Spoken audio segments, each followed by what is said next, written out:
podcast format is basically like passing a tangent baton between people who will go on an extremely like autistic long tangent about an extremely niche special interest. That kind of lets me bring it back to, again, the kind of prehistory of Traumaqueer and, like, its definition apart from the sort of mainstream narrative was about trauma, and the sort of, like, Puritan Traumaqueer split, kind of, all of this prehistory in kind of the original wave of wokeness or social justice, like the kind of what happened in the early 2010s. Right. Unaware of this. Yeah, I always took the Puritan stuff from Tumblr as sort of an extension of like TERF or rad fem politics stuff. I think they actually did start a bunch of this, along with sort of combining with the like Christian anti-porn, quote unquote degenerate push. But again, it's clearly taken out of the context of that. It's not it's not identical to, if you look at the contemporary rad femmes and the places they're like congregating, they hate the Pikru avatars too. They're like, oh, these are trenders. They're just like gender special, and it's not. It's also not assimilationist in the sense. You had like a bunch of like radical feminists just like the other week saying it's okay to rape boys because they're boys. That's fucking disgusting. Yeah. I mean, so it's. I honestly think of this from a slightly different perspective, but I think it's the same kind of thing. Like, when was Exiting the Vampire's Castle published? That was 2011, I want to say, or 2013, maybe. I think that's 2013, and then Hot Static Load was when 2016 or something, 2015.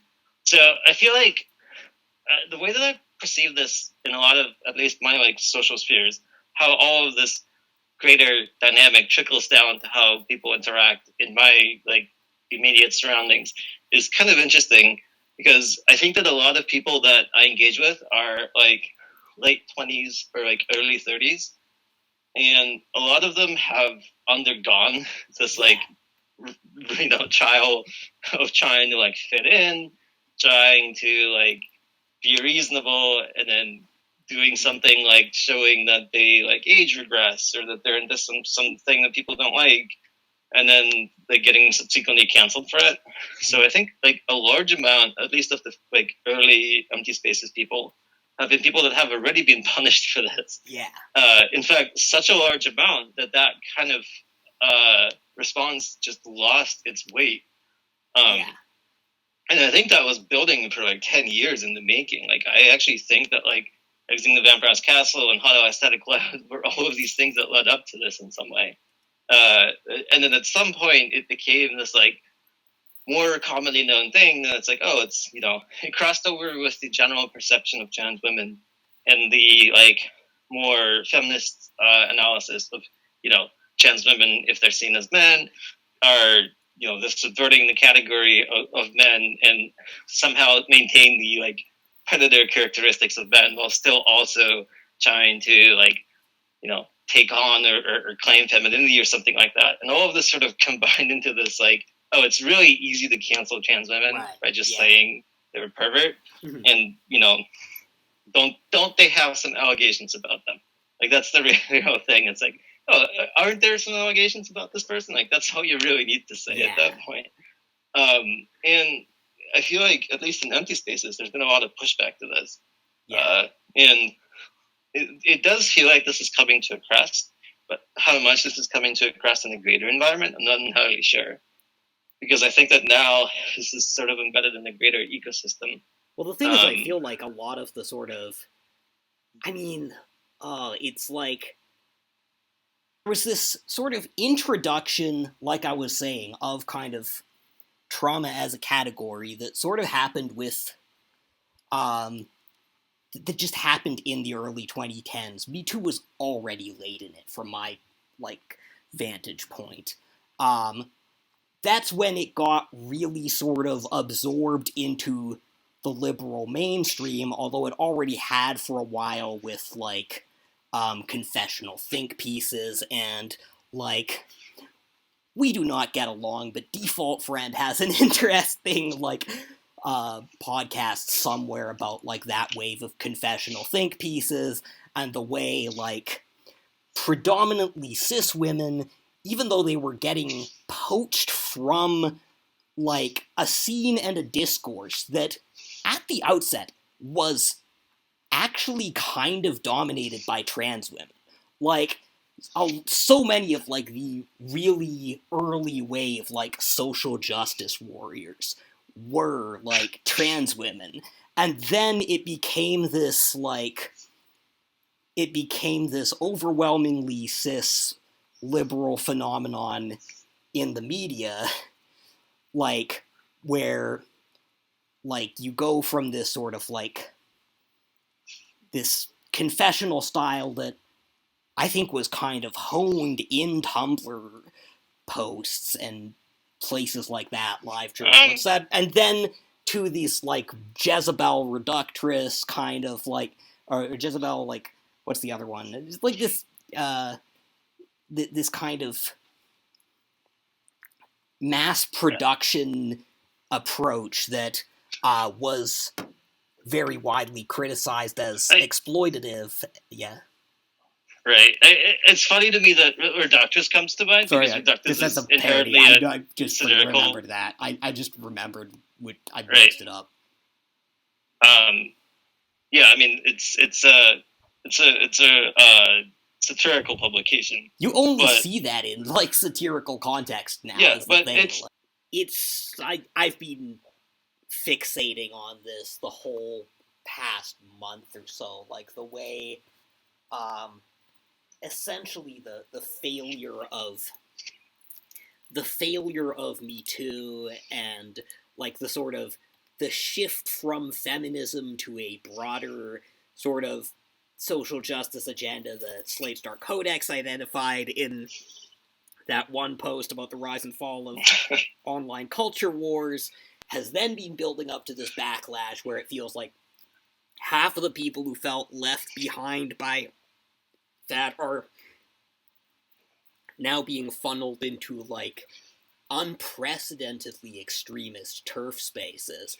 And on the other hand, like, there's this sort of, you've also got, like, a lot of millennials. I'd say overall there's, like, a pushback against sort of a lot of the original kind of feminist Me Too rhetoric that's almost reached the levels of just, like, trivialized misogyny on a lot of, like, the sort of mainstream, like, Twitter and other platforms.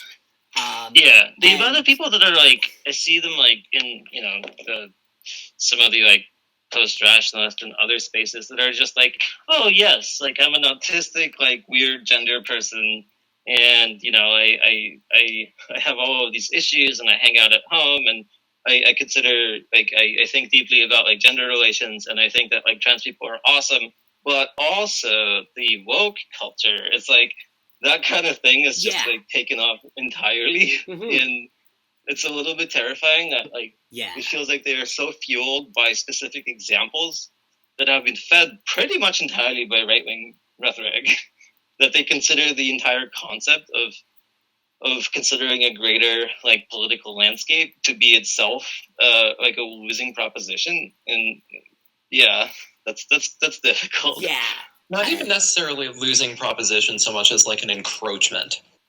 Yeah, I mean, this also overlaps with, like, a ton of people in, like, post-rationalist circles have this, like, don't tell me what to do trauma, because the original libertarianism, when they were younger, before they got wiser and decided that that entire thing isn't really worth it, was a response to the fact that they had, like, restrictive families and controlling, like, parents, controlling teachers, controlling bosses.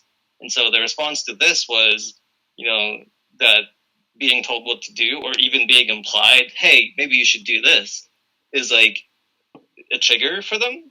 And so they rather than introspecting and realizing why that's the case, and realizing that a lot of people might say, oh, maybe you should do this, not because they like want to attack you like your parents did, but because they actually think this might be good for you or good in general. Like, they missed that part and instead made it some sort of greater political statement for themselves. To be fair, I do also want to say it is also simultaneously like very possible to like do that sort of introspection and still come away with like a sort of general philosophical stance of not telling people what to do. I mean, for sure.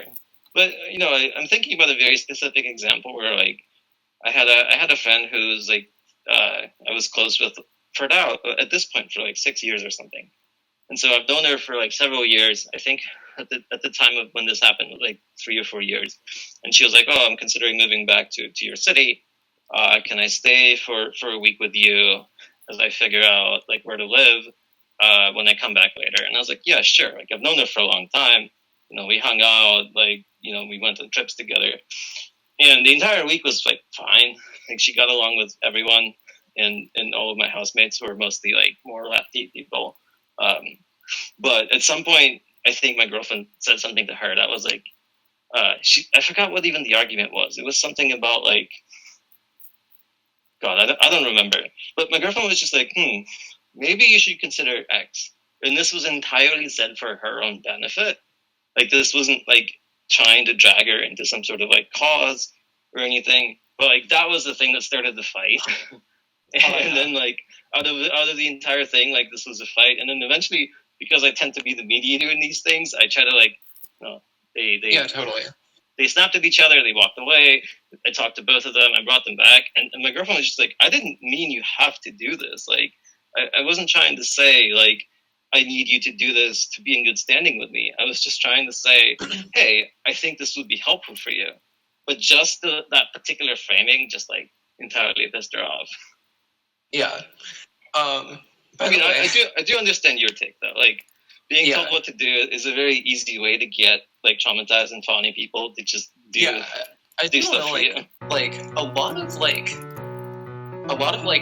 post 2015 like I guess like empty spaces and adjacent stuff like kind of just doesn't compute to me, because like I come from like my personal internet background owes way less to like online queer spaces and way more to like, I want to say, culturally libertarian spaces. I'm much more of a 4chaner than anything, basically. Oh, sure.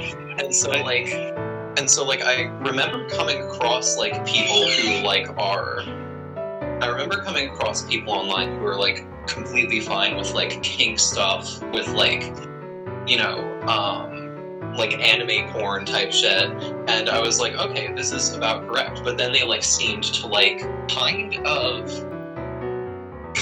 like implicitly argue like this has like a very particular sort of progressive agenda attached to it. It has something to say about like gender, it has something to say about sexuality, it has something to say about whatnot, and that just could not click for me. Like, the defense of these things as necessarily having like something to say about like gender or sexuality or wider culture war topics, when like I would just simply defend them on their own terms, basically.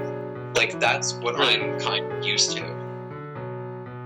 Like Alice said something about like being raised by like image board wolves. Yeah. And I was like on like B when I was like 9 years old, basically, and never really totally stopped. Kind of. I mean, like my image board use like just slowly fizzled out over the course of like the 2010s. But I never like really went on LGBT, for instance, and as such, like. I credit that in part with like inoculating me to like a lot of like 2010s online brain poison. Well, the thing is, I feel like some of the sort of, like, when I was on Tumblr, and, like, the strongest sort of expressions of it, like, anti-ideas I would see were from people who were raised by, essentially, live-journal wolves. People who, like... Oh, yeah. Absolutely, I think as well. Yeah. And there were accounts of people, like, literally being groomed through, like, somebody talking to them and being like, hey, our like, I'm trying to think of a chat that would have been, like, IRC relationship, is just, like, these two clamp guys. Like...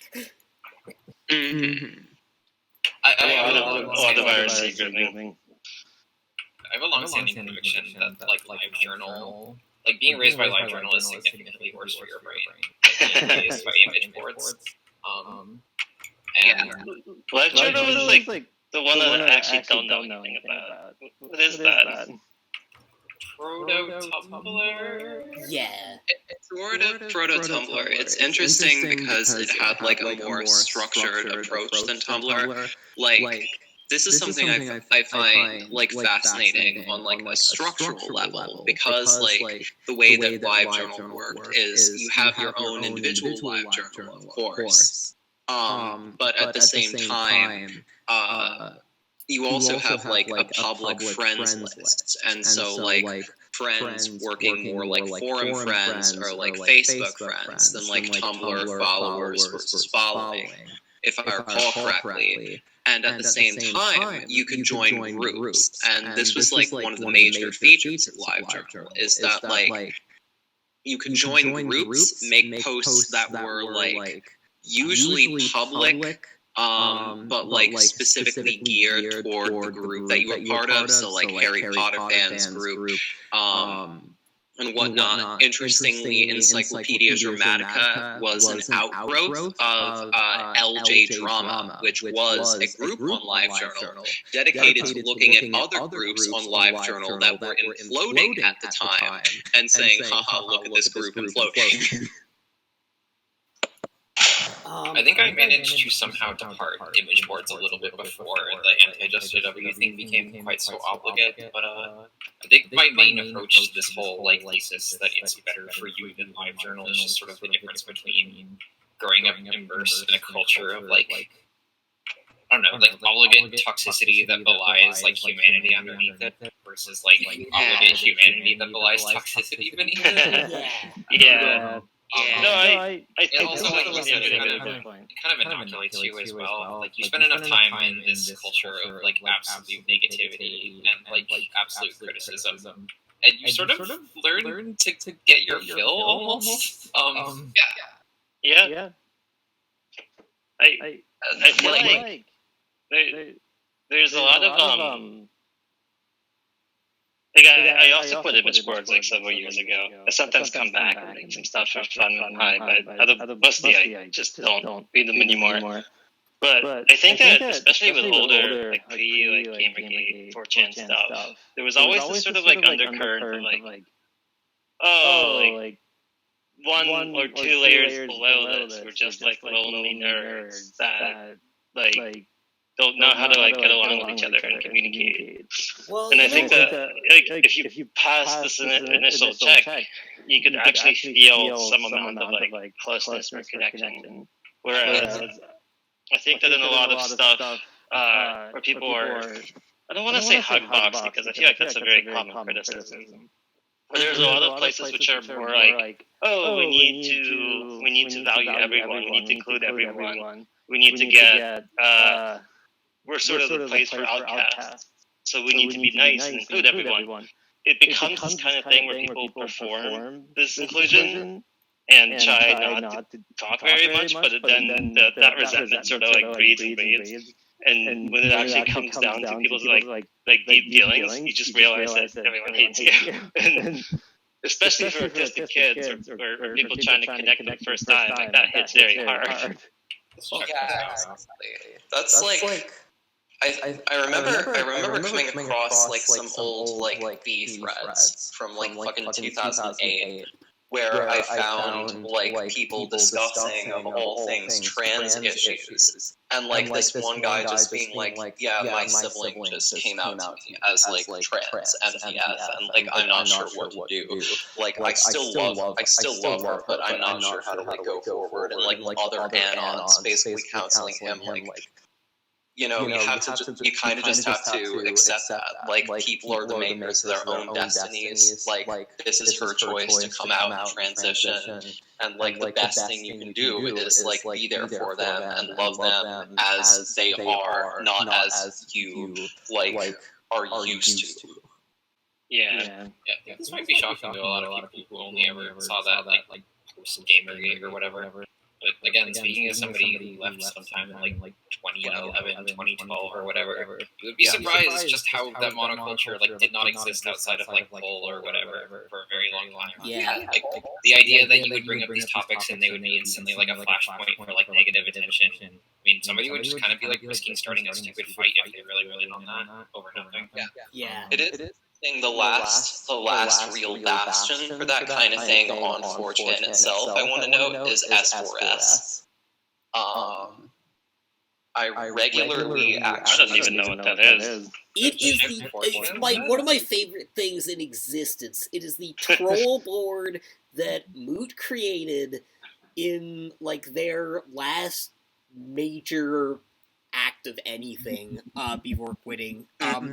In 2013 or 2014 for April Fool's Day, because there was this early proto-Gamergate panic that SRS, shit Reddit says, the like SJW Reddit subreddit, was trying to invade 4chan. And there were all these rumors that like S4S members were infiltrating the mod team and talking to Moot and all this shit.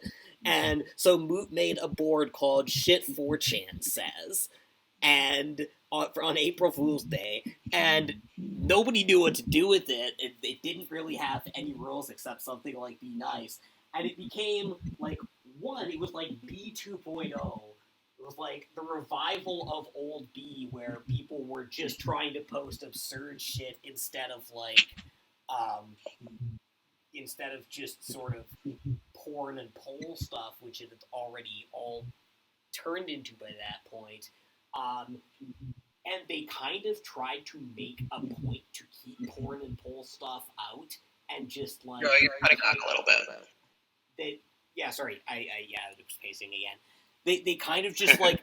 and they inverted certain things about the old B idea, where, like, on one hand, you can't force memes. It was like, no, the entire point of this board was to force memes. Like, because we're not coming up with any organically anymore. We're just gonna, like, post every stupid thing that comes into our heads and declare it a meme and treat it like it. And it just became... And I was going to say, I feel like the split that's happening now, is kind of along the lines between... Almost it's on the remaining lines between sort of image board and hugbox culture, as opposed to being used as proxies and, like, proxying for all these different identity groups that would skew more into one or the other for various reasons. And the thing that worries me with all these, like, turf things, like, surfacing the last fall is, like, it feels like the hugbox culture, like, metasphere is getting pulled towards, like, a kind of reactionary movement, but by being split from, and that's partly our thing too. And I was gonna say, like, the whole, like, recurrent meme that comes up about, like, white trans women having had a 4chan phase, which is equated with a Nazi phase because nobody remembers 4chan before Gamergate, and it's also, like, the other thing nobody remembers is that, like, 4chan was one of the only places you could even talk about being trans.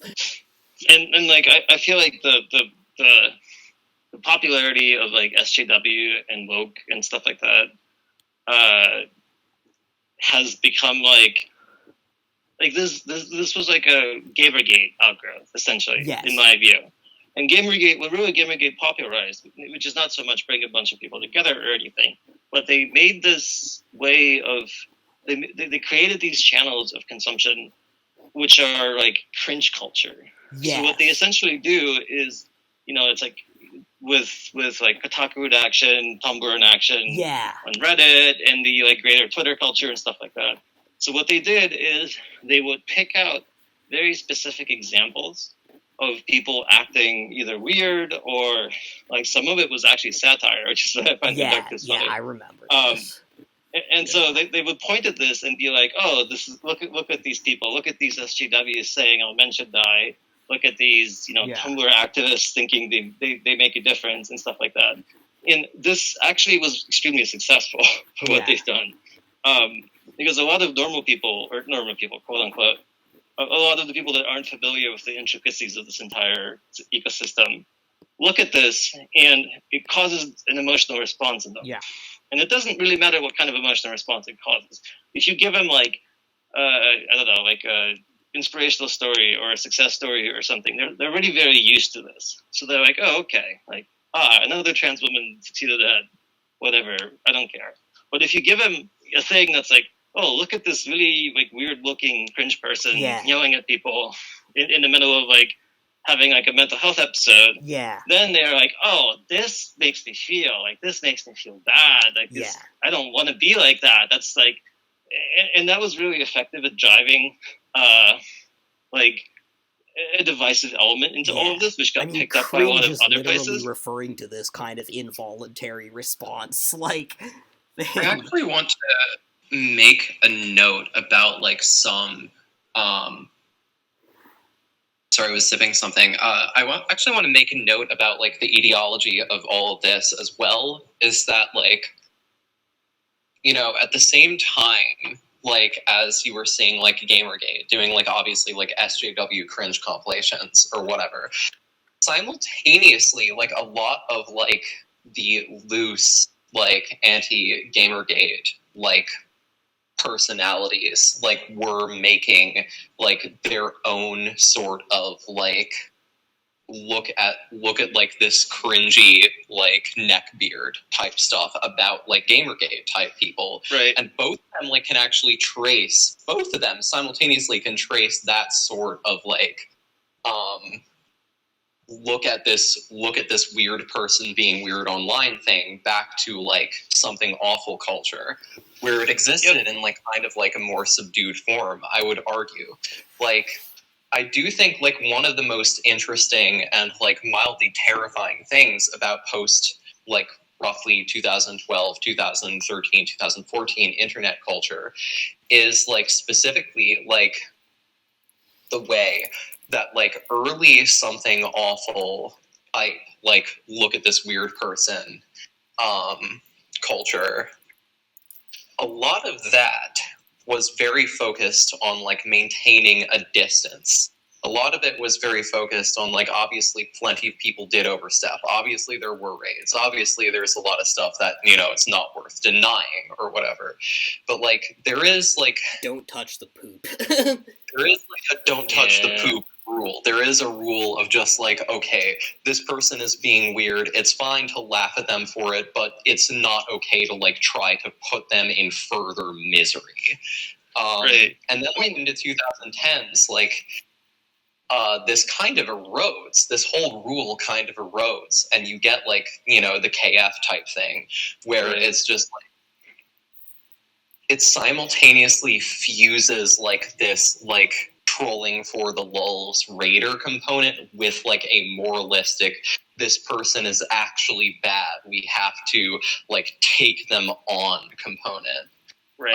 I mean, so my point is in the success of Gamergate and this kind of like cringe media or whatever you want to call it, isn't so much the harassment of the particular people involved, which, to be fair, this is a huge issue. Like, I do not mean to discount the harassment that people experience from this. And I think that, you know, don't touch the poop has always been a little bit of an excuse.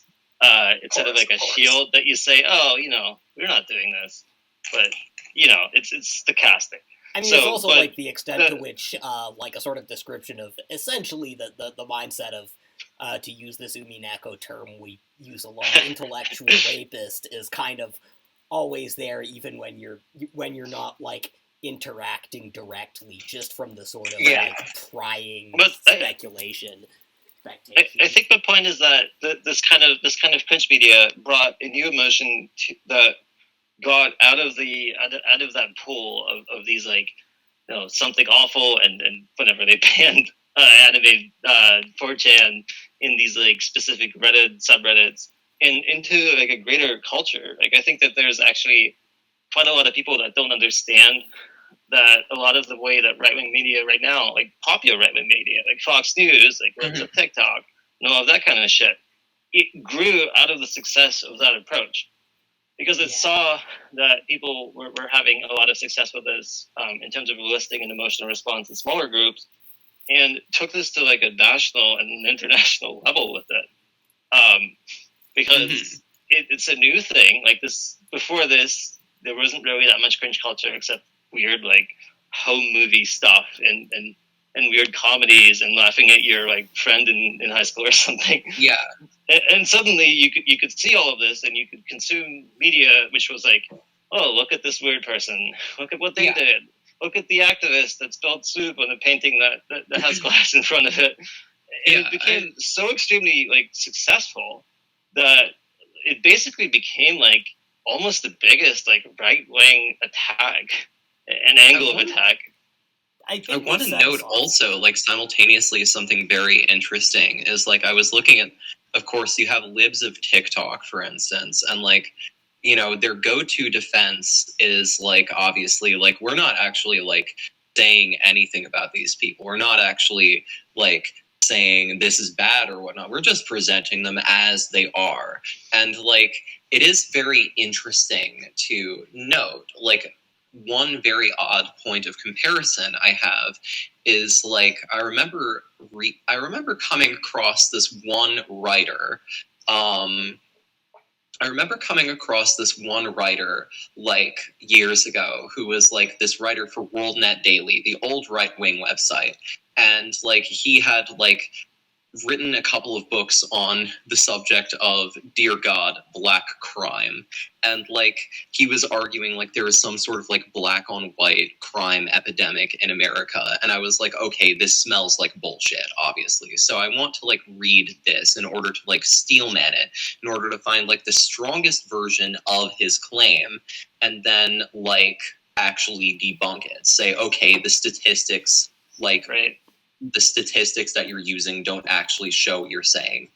And so, like, I looked at his book, and to my surprise, actually, there weren't any statistics. It was just a loose set of vignettes written in colloquial style, where he just describes random half-remembered recollections of a time that a black guy punched somebody. And it just goes on like this for like 1,000 pages. And like obviously like and like from the outset is the thing he says, like, you know, my intention is not to provoke racism against black people. My intention is not to suggest that black people are criminals. However, it is just to present a series of facts and allow you to draw your own conclusions. And like that has like this very interesting lineage. Just like this lineage of just presenting people was this doing published? I feel like this was in like 2009 or something. And the sort of the way it is kind of media portrayal, interestingly, and I think Broke Spiral has sat through me just like talking about this a lot, was like, y'all remember Generation Kill, the documentary with, not documentary, but like the book and the show. Y'all remember that one? No, no idea. Like Iraq War thing. It's going into the theory of the young boy. Right. No, yeah, because in a sense, like a decent part of, well, not all of it, but a major part of Generation Kill was showing this. This is the way things are in terms of infantry within modern warfare. That is, it's mostly just people kind of dicking around when they're not on combat operations. Mostly talking about either like either Playboy or TV shows. It's basically acting like cartoon characters, in a sense. And thinking of that, it's interesting because that kind of portrayal of that's the way it is, kind of that portrait of because in a way, Generation Kill, at least to me, was more effective in itself as a portrait of like the kind of American imagination in terms of what it was like being in the war, at least being in the state of modern warfare where the infantry threads is this relating to again? Well, it's relating to to how the kind of the way it is portrayal of certain media, right? It's interesting how that sort of turned into something like, as I've probably mentioned to you, Broke Spiral like a million times, like the recent Modern Warfare, which is now going to have a Modern Warfare 2, by the way. How that sort of aggrandized into its own kind of, just because it is the way it is, therefore it cannot be it cannot be criticized or put into a political perspective, but it's trying to kind of reify a sort of perspective. And one thing I figure like part of what is fascinating to me, having talked to like a whole bunch of people from like various sides of like, you know,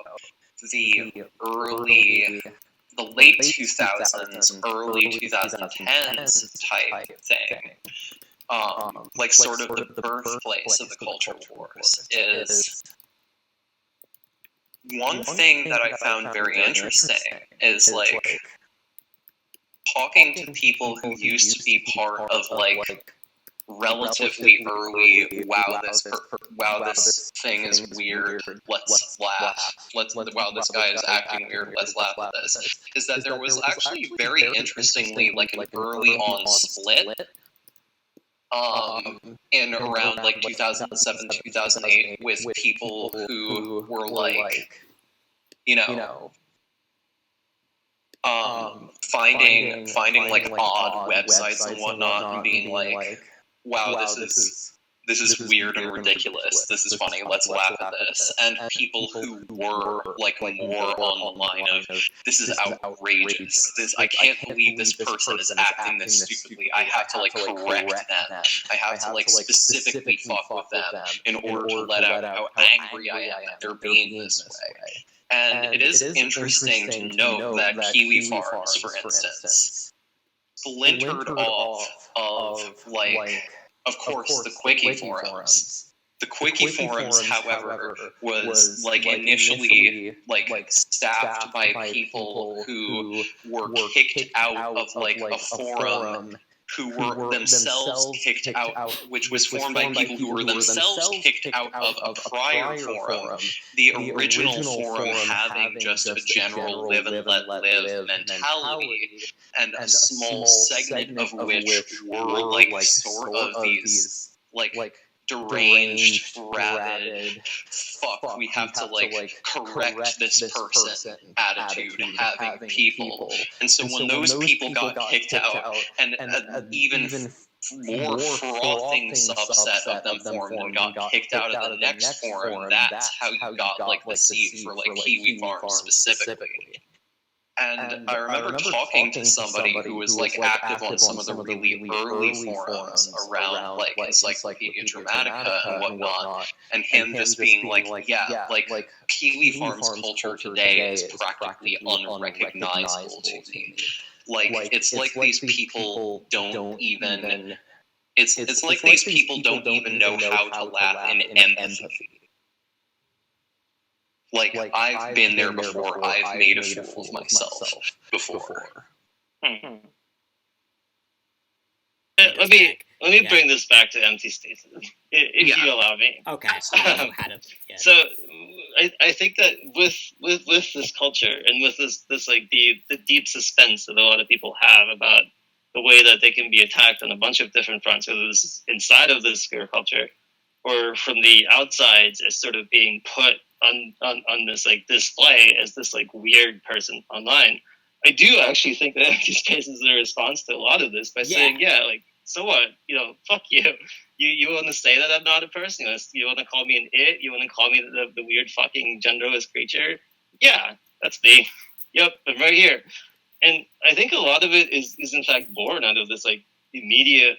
It's like fighting against this by means of just saying, okay, it's like the shirt that says, if you hear any allegations about me, assume they're true.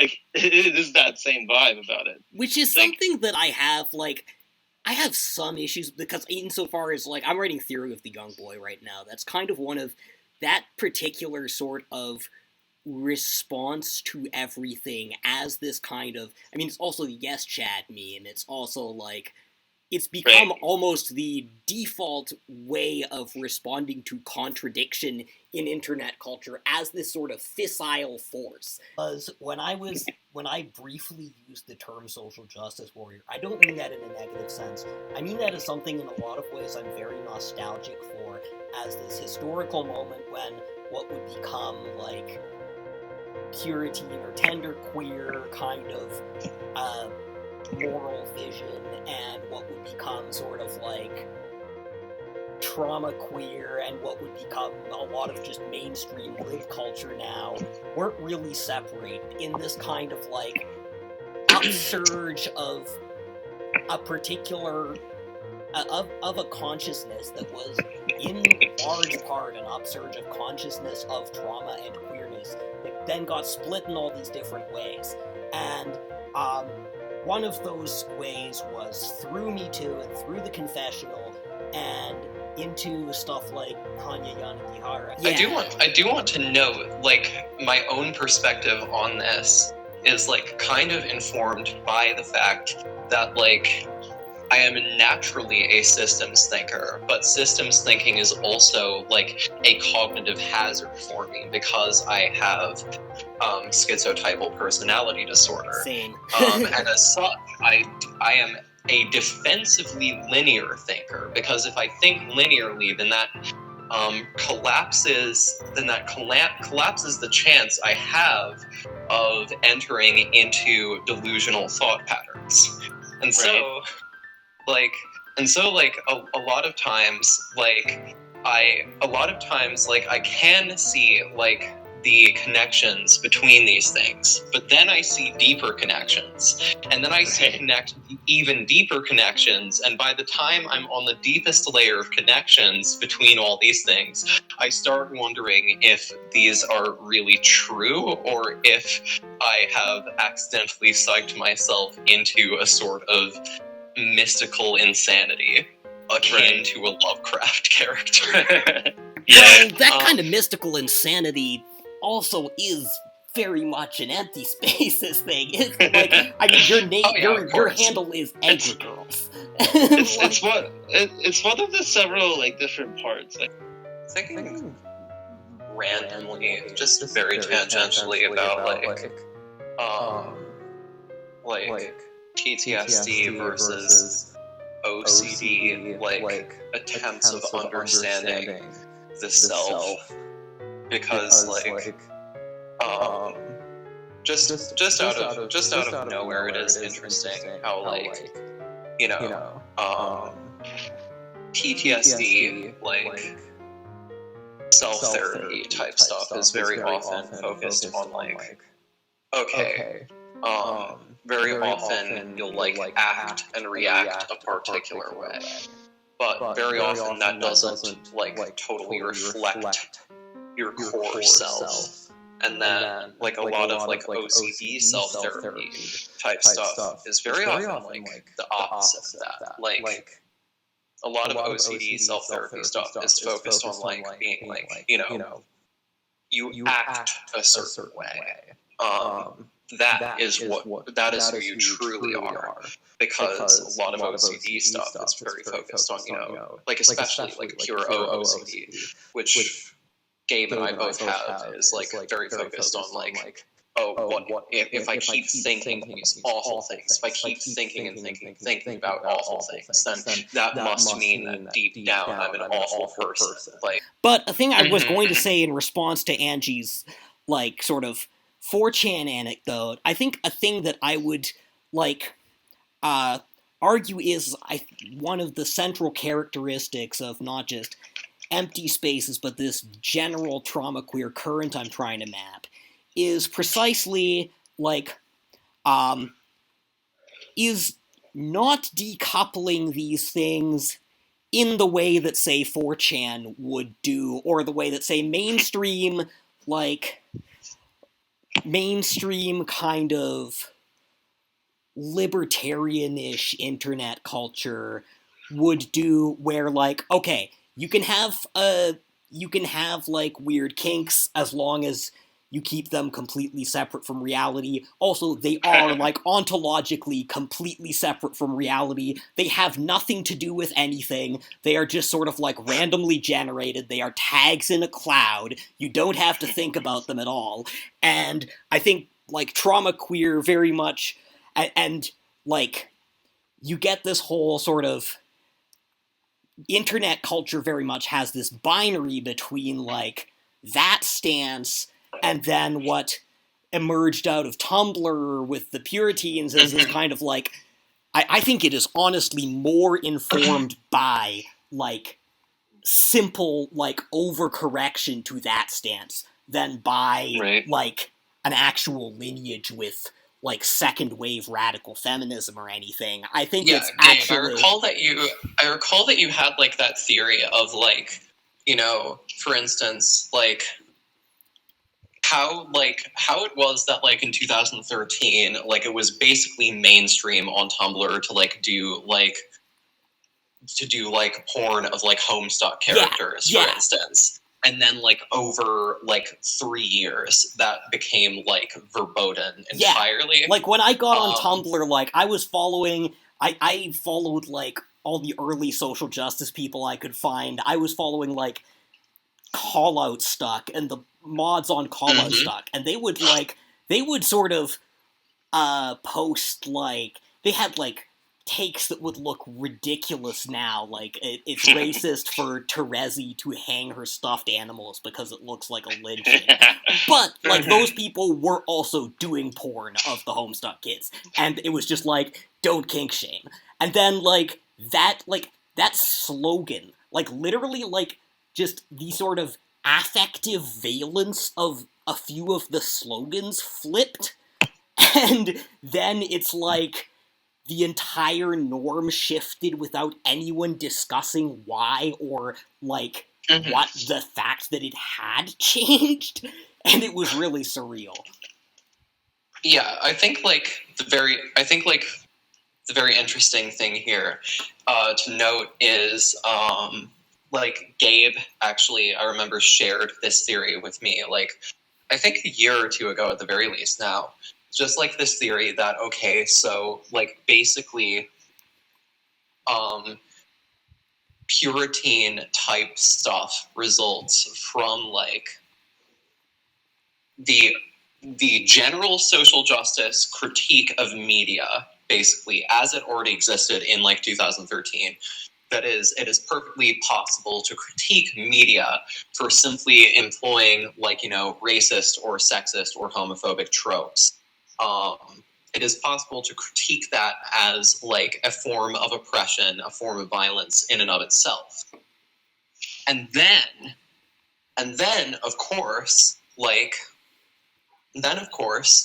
you know, over time, people start thinking, okay, we have to talk about, like, trauma and whatnot. We have to talk about trauma. We have to talk about especially the trauma of childhood sexual abuse. And we have to think about that, like, as sort of an oppressive thing in and of itself. And so that same sort of critique of media, once you accept childhood sexual abuse as, like, a sort of form of oppression in its own right, that immediately gets turned against, like, anything with, like, that sort of, like, traumatic display of sexuality or display of traumatic sexuality.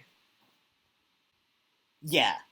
that is very much a big part of my analysis of that. And where I'd say, like, the sort of Traumaqueer current picks up almost dialectically after those two sort of moments is, like, it is people who came through that and who are, like, incapable, both from just, like, from some of the political presuppositions they've internalized and also just from honest examination of their own lives, of doing that, like, absolute decoupling you have in the sort of 4chan internet, but also, like, not capable of doing the, like, zero decoupling fiction is reality thing that you have in, like, Puritan culture, and so you end up with this sort of, essentially, this artistic avant-garde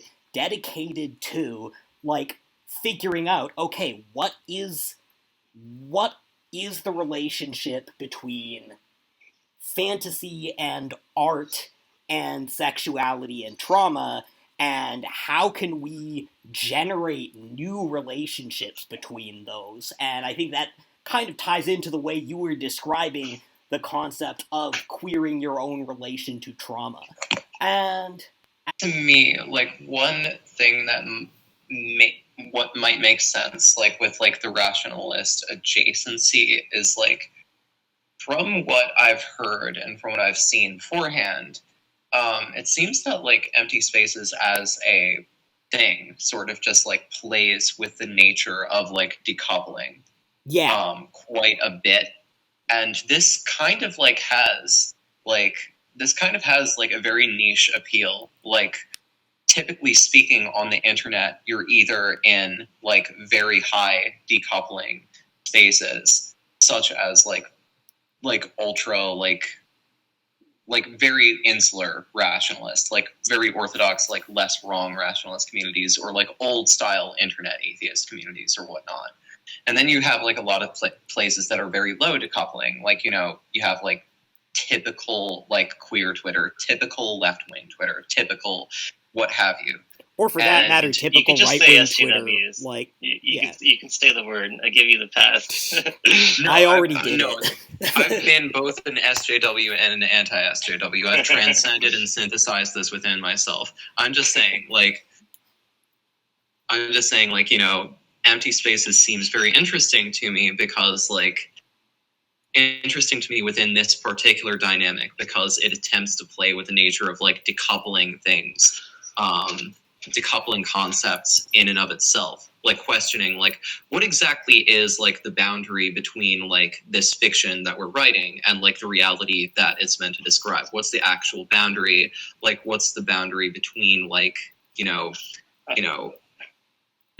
And the systems thinking, linear thinking, it's also, I mean, insofar as we're talking like, about one stalk of broccoli has many florets. I'm eating broccoli right now. But we're talking about a community that has overlap with, and this is here I'm talking about empty spaces specifically, overlap with both the kind of, like, Tumblr lefty, like, canceled lefty kind of sphere, and also with, as you were saying, like, post-rats, which is, like, tend to have different, like, systems thinking, linear, or different sort of high-low decoupling mixes. Yeah.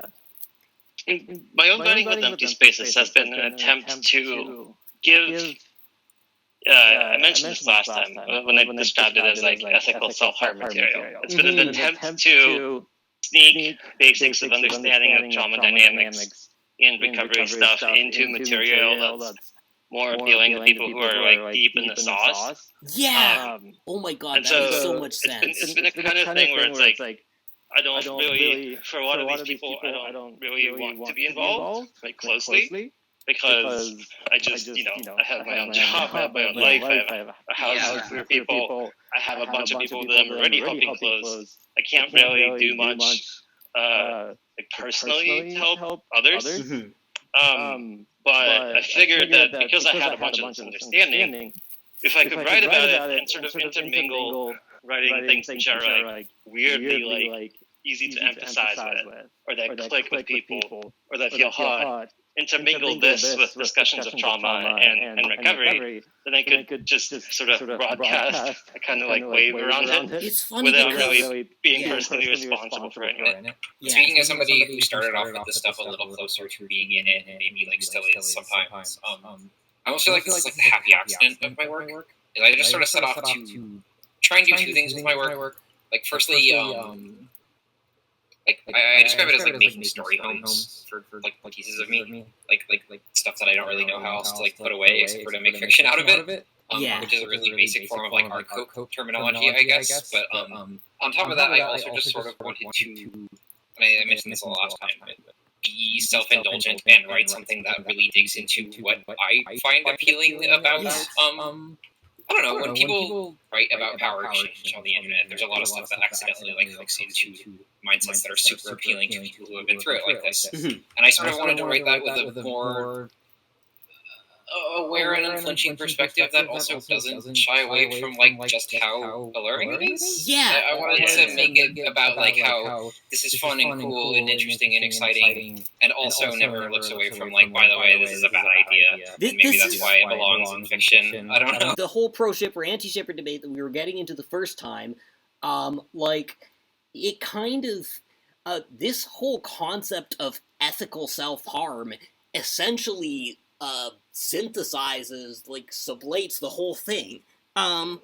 Like, precisely, like, the antis are going like, well, but this is self-harm, and then we're like, okay, yeah, there is an ethical self-harm, and how that, like, exactly, but I don't want to unleash it on the internet as the solution to the whole thing necessarily, because I know it will just get simplified in the same sense that, like, I feel like the vulgar version of this, and this again taps into the sort of, like, mainstream version of what we're actually at the cutting edge of here, is, like, this sort of prestige TV thing where it's, like, we're going to indulge in, like, the thing we're saying is bad, which is mostly, like, sort of macho violence, and then, like,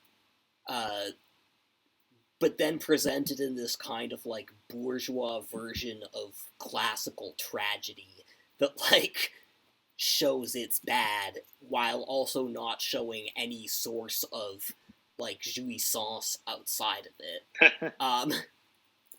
Yeah, I do want to parse back a little on the New Yorker article, because again, I understand a little bit of what the writer's talking about in terms of thinking about something beyond the trauma plot. Sure, like there are different ways of representing trauma. However, it does point more to like a structural kind of problem where it just devolves a bit into, oh, like these old books did it better, which, you know, fair. Like there's some really good books out there that of course like show trauma in a very interesting way, some subtle, some like overt. But at the same time, like it sort of becomes a little bit of oh, what happened to old literature? What happened to what happened to like fucking, I don't know, like the Virginia Woolfs or the William Faulkners? Yeah, no, it's a flatly reactionary article, like in the most direct sense. And it's like, when it's right in the same way, like, again, any dime square guy criticizing brunch libs can be, like, right without saying anything useful about where to go from that. Like, right. Actually, there was a particular point in it I want to find that I remember it like, just for the sake of this literary polemic, breaking into some claims about concrete psychology that almost felt like false memory syndrome cover-up level. Where was it? Oh, you mean that whole citation where he's like, oh, did you know that most people who've gone through trauma actually just got better? Like, which is like, that one? Again, yeah, and that one's like, I mean, on one hand, like, returning to the question, yeah, that one. And, like, on one hand, returning to the question of, like, healing and, like, I do believe some sort of healing or something is possible because I've witnessed someone go through it in an incredible way. Like, but it's also, like, one, okay, that doesn't negate the moral and political and literary problem that includes that. And two, like, that also, I remember, I mean, I'm reading, like, I was reading, what was it, The Body Keeps the Score, and, like, even though it's very relative to the psychiatric establishment leaning away from this, it keeps going out of its way to, like, claim that, like, oh, this leads to these measurably worse life outcomes in terms of things like incarceration and crime and it's like money, social adjustment, like, and it's like, to me, that's entirely missing the point. Like, I remember when I was trying to explain, like, a whole sort of struggle I've had with, like, making any of my, like, mental issues sort of, like, relevant to people, and I've had, like, overwhelmingly good experiences with professionals, but, like, I remember a time in 2020 when I was having, like, basically one of the two worst mental breakdowns of my life, and I was going into, like, a psychosis clinic, and, like, they had, like, some sort of group thing, and they were assessing me for this group thing, and they were like, well, you don't, like, yeah, you seem to be somewhat aware that these thoughts are, like, or you seem to be capable of functioning in spite of these thoughts, and, like, most of your sort of day-to-day issues are just, like, everyday anxiety disorder or executive dysfunction kind of shit, but, like, your beliefs aren't delusions in the sense that you can't tell they're, like, that you can't ignore them, you just have kind of a quirky way of thinking about things, and I'm like, this is a quirky way of thinking about things that would, like, that would lead me to believe, like, any time that I tap into core, like, presuppositions I have about the universe that allow me to do, like, my writing and the most important things in the world to me, that, like, I am either violating the fundamental being of the universe or completely alone in it. This is, yeah, and that doesn't change anything objective external about my behavior because there's nothing I can really do about it, but just living and believing that, living a normal life and believing that is hell. And I don't know how it can possibly, like, not appear that way to someone. I feel like every time I do something, like, as a normal person would, like, the way that it works is that, like, all of my bones break and reform every nanosecond such that, like, it maintains the appearance of a functioning body. Yeah. Sort of like the Tails Got Trolled edit with Shadow the Hedgehog talking about, like, all of his bones breaking and reforming instantaneously in order to walk. Yeah. Suddenly I want to make an edit of that edit where it's Anthehumamia saying it. Oh my god. Wait, that is all I do now. Saying what? Sorry, I didn't... You know, that is all I do now. Every time I move my body, my bones shatter and heal back into my next shape. If I take a single step, every bone in my legs splinters and then reforms. I don't know what pain is because I have been alive for 10 million years. Shit.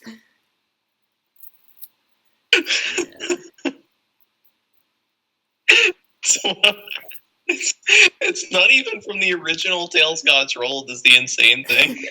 It's somebody else's edit. I want to read the entire thing just for the sake of it, just because I love it. Sorry it took us so long to save you from time. Sorry it took us so long to save you from time prison, Shadow. So what did you do in time prison? Well, after 50 years, I started to feel like I was losing my sanity, so I started to break my fingers, and I would just break my fingers and set them again. I started breaking all my bones. I broke every bone in my hands. I broke my arms separately, and then I started to break my own ribs. I broke my femurs. It took a while, and then I healed and broke them again. After 5,000 years, my bones were all scar tissue. They had all grown back so solidly back together that I was unable to move. And after another 5,000 years of furious infinitesimal movement, I built up enough muscle mass to spontaneously break any bone in my body. And I could move again. My body had done so much healing that I healed almost instantly. That is all I do now. Every time I move my body, my bones shatter and heal back into my next shape. If I take a single step, every bone in my leg splinters and then reforms. I don't know what pain is because I have been alive for 10 million years. Okay, Shadow, but it looks like you're just walking normal. I know. Okay, well, that's stupid. Yeah. That is actually what CPTSD feels like. Yeah.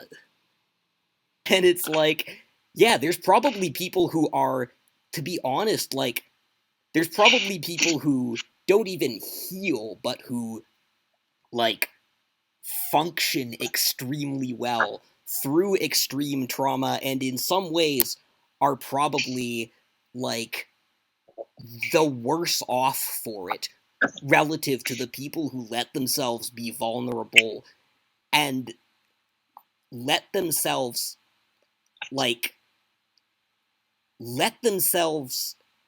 hurt enough to heal and enough to face, like, the full reality of themselves and their experiences, and, like, rather than just falsifying their relationship to the world, which is essentially what that sort of, like, the New Yorker article, well, like, technically it doesn't mean you end up a homeless guy gibbering on the street.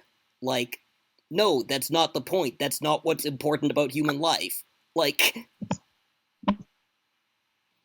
yeah, and I mean, I think a big part of what it's objecting to is sort of the psychiatric language, which, like, my boyfriend Dorian also, like, has a bunch of posts, like, complaining about, I think it's far worse in stuff he reads than anything this author has read, but, like, the way that sort of everyone, like, there's fiction now where everyone basically, like, talks in therapy language in the fiction. And I'm fascinated by that whole phenomenon because, like, on one hand, yeah, I get how kind of annoying it can be. And on the other hand, it's like, no, like, I'm being the Hegelian historicist here, like, no, one of the things that has changed since Mrs. Dalloway is that is part of our language and part of our seeing the world now, and we can't just, like, ignore that. We have to find a way of doing that actually does justice to our understanding of the world. But then there's also, like, the equation of the concept of trauma with a psychiatric worldview, when, again, one of the main things I'm taking away from even The Body Keeps the Score, which is itself a very normie-friendly, like, liberal kind of book, is that the psychiatric establishment has actually been at odds with talking about trauma to a kind of extreme, like, shocking extent for a while now, and is maybe only slightly starting to change this. I think a lot of the language that even gets mistaken for psychiatric language in normie spaces is either, like, activist or, like, new age language. And then, like, a thing that's interesting about something like Empty Spaces is it's just, like, a bunch of people inventing completely their own language. for Right. So I was reading The Body Keeps the Score, and a thing I was noticing a lot is its account of its ontology of trauma is very physicalist, and that in itself seems to inform the examples and case types it focuses on. So like it's very much about this idea of like the sort of like limbic system getting overloaded and reverting to fight or flight, the reptile brain, and sort of like this survival, this, and then like essentially almost a very kind of like a very classical liberal account of the destabilization of reason by passion, and the examples overwhelmingly focus on like and like there is a chapter where it talks about how much like just developmental trauma is way more endemic than we want to talk about, and talks about the extent to which that was rejected by the psychiatric establishment. But most of the examples, and it's written in that contemporary nonfiction way where it's like there's an anecdote every 3 paragraphs, are stuff like war and accidents and near-death experiences.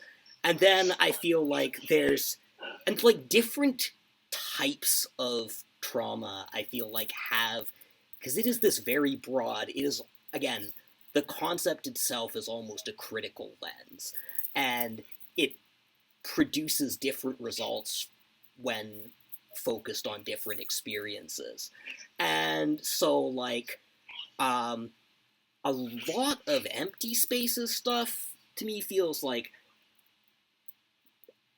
a good deal of it is sexual, and that overlaps with the whole kink thing, but also a lot of it is, like, emotional, which doesn't fit that sort of account easily. And then there's like the sexual, like the extent to which, say, the like sexual etiology of like Freudian classical hysteria also doesn't fit into that model straightforwardly, either in terms of like the sort of behaviors characteristic of classical hysteria are much wider than the kind of repetition compulsions associated with the reversion to fight or flight straightforwardly, which Freud talked about in terms of founding his concept of the death instinct.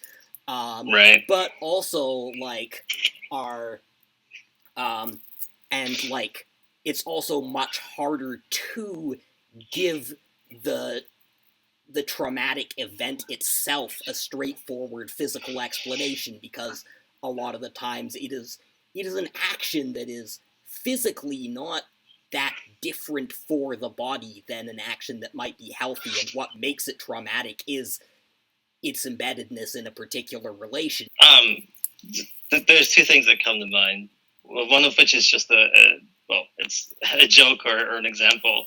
There's a particular person that got into Empty Spaces with a lot of trauma, and at some point we tried to describe the idea of allostatic load to her, and she was like, "There's no way this is real." And then we like posted a bunch of papers about like how people try to measure it, what it does, how trauma is associated with all these different body outcomes. And she's like, "If allostatic load is real, I'm going to kill myself."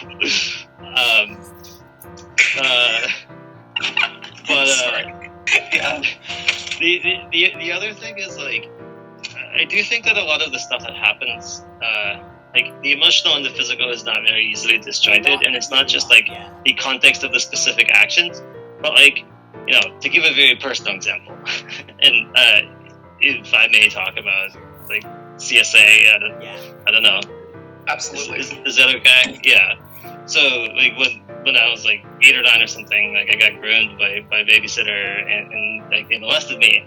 And that act itself, like, yes, it sucks. Like, there's a bunch of, like, traumatic memories and weird boundary shit that developed out of this. But that particular thing was, like, way easier to accept than the fact that when I came forward with this to my parents, they were like, I think you're misinterpreting something here. It's okay. You guys can figure it out. And they just kind of, like, dropped me off at my abuser's place. that betrayal and that like Dear God. refusal to engage with this is like Yeah. way worse than anything Yeah. that ever actually happened to me. I do have to say, like, There's this like interesting thing where like say with Freud, like okay, say like the concept enters like psychiatric discourse basically with Freud. I'm sure it existed before that, but that's where we really start talking about it in the ways we use today. And like there's this whole like meme that goes around every couple months when people are talking about Freud that like Freud was basically doing like the original version of false memory syndrome foundation, that he was just covering up the real original sort of etiology of hysteria, which was the seduction theory, by sort of abstracting it to this thing about the Oedipus complex, and like basically first started out noticing that like a lot of his patients like had been molested by their parents, and then sort of had to just backtrack from talking about that, and then invented a thing where everyone secretly like desires their parents, and like the trauma of splitting from this like unconscious desire is this kind of metaphysical general thing for everybody, and it gets even more metaphysical in Lacan. It becomes like part of the fundamental structure of all experience. Kate mentioned just a few minutes ago, like, the books about, CPTSD that are usually mentioned. The book that I was reading a few years ago for my own purposes along those lines was actually Trauma and Recovery by Judith Lewis Herman, who, in that book, as a matter of fact, she talks about like the repudiation of the seduction theory. Quote from her, hysteria was so common among women that if his patient's stories were true, and if his theory were correct, he would be forced to conclude that what he called perverted acts against children were endemic, not only among the proletariat of Paris, where he had first studied hysteria, but also among the respectable bourgeois families of Vienna, where he had established his practice. One thing that I want to note is that it should be noted that Freud diagnosed himself as a hysteric. Yeah, that's actually one thing that I wanted to mention, is that, like, I've seen, like, around, like, a lot of, like, queer scenes, especially, like, sort of murmuring internal debates about, like, the nature of memory.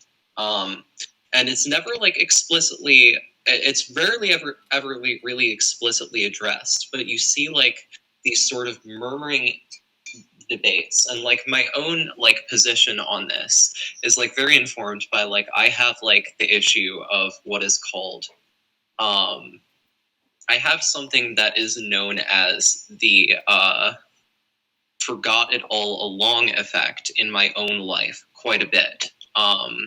There's been papers on this. I can link them if anyone is interested, of course. And basically the summary. I'd actually be very interested. Yeah, basically the summary. No problem. Basically the summary of this is just like, that what's it called? So certain individuals have like a capacity for forgetting that they remembered something. Not necessarily forgetting something itself, but forgetting that they remembered something. And so when they do remember something, it appears to them as though they have just remembered it for the first time.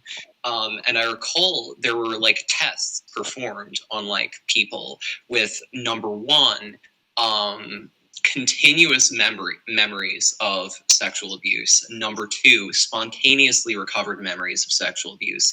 And number three, therapy recovered memories of sexual abuse. And like for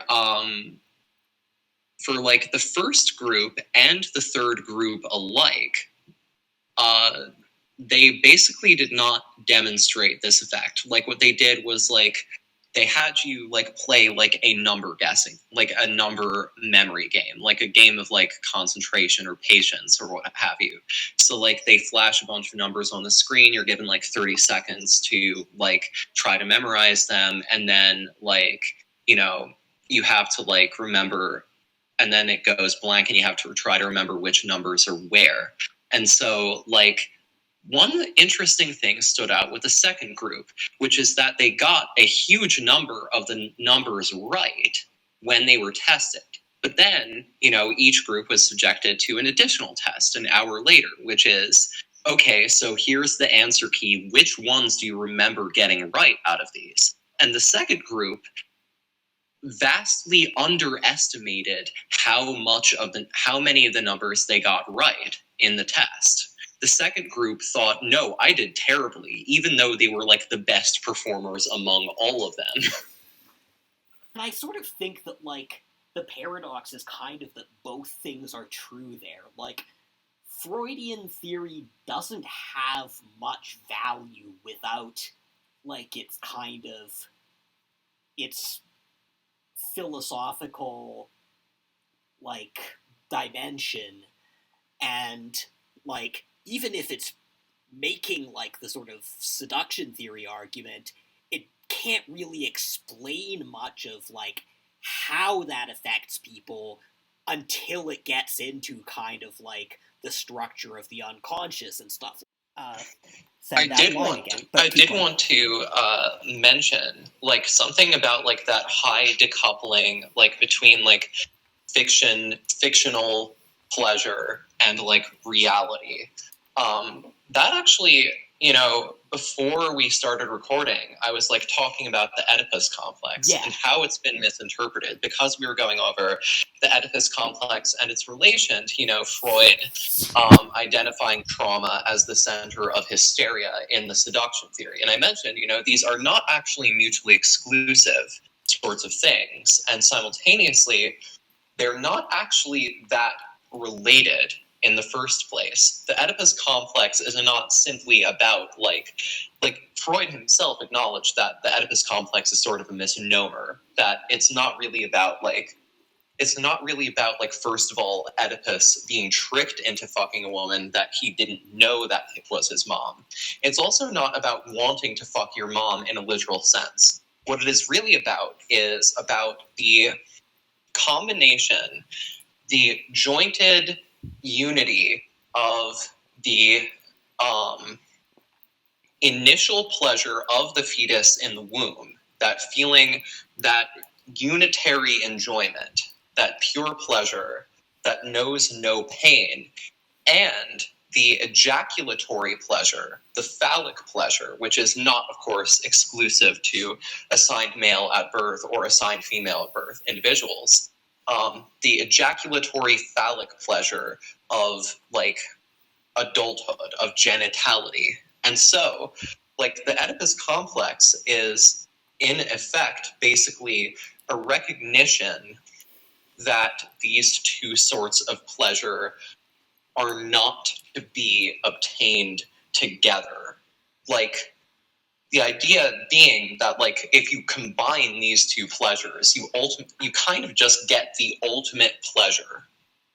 But that sort of pleasure is a pleasure that destabilizes the foundations of the psyche because of the phallic identity as, like, an individuated ego identity, and because of, like, the fetal identity as an undifferentiated sort of instrumentality, LCL goop sort of existence. So, the very notion of joining those two pleasures together is a threat to the foundation of basically human individuated existence.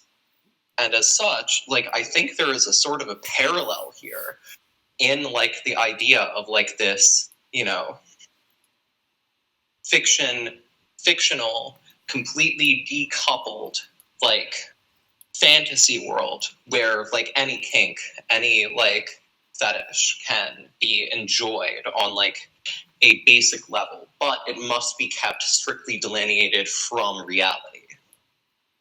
I think there is sort of an interesting parallel here. There might be something deeper to it. is how the internet should be used. That's like, yeah, we make discoveries that I, as a PhD student, could publish in an academic journal, like, if they weren't too chicken. Like, just chatting in Discord and shooting the shit. Yeah. But also when Angie was talking about that the second time, like, the way that decoupled approach to sexuality sort of reflects that initial subjective decoupling, like, also seems to tie in immediately to, like, empty, and the sort of, like, foundation of the human, that very much brings us around to empty spaces and its whole thing of, like, not a human, and its whole, like, set of relationships that very much undermine and queer the absolute boundary between those sort of separated and, like, unseparated states. Actually, another thing that was in my notes that I wanted to touch on was, like, I was wondering if any of these sort of, like, again, we've talked about the post-rat thing, and you've sort of said it's not that big of an overlap, but it's just something that I've, again, like, I was wondering how much the sort of, like... Yeah. I try to get away from some of the, like, rational stuff, because I don't know. I feel like their position is inherently unstable, and it falls into, like, either weird Traumaqueer stuff or to just, like, straight up right wing stuff. Because they've gotten into this whole, like, therapy thing and, like, meditation thing, and a lot of that also will talk about sort of, like, trauma based, almost like neo-psychodynamic models. I mean, I think almost a lot of what that is an attempt to, that whole, like, memeplex is an attempt to kind of bring back elements of psychoanalysis and of, they really like that part. Yeah. But without referring to, like, the Western tradition that seems to have been scientifically discredited. They sometimes refer to Jung explicitly. But, what? Yeah. Okay, yeah. They sometimes refer to Jung explicitly. That's interesting, because my current therapist is actually a Jungian, and he's the best I've ever had. One of the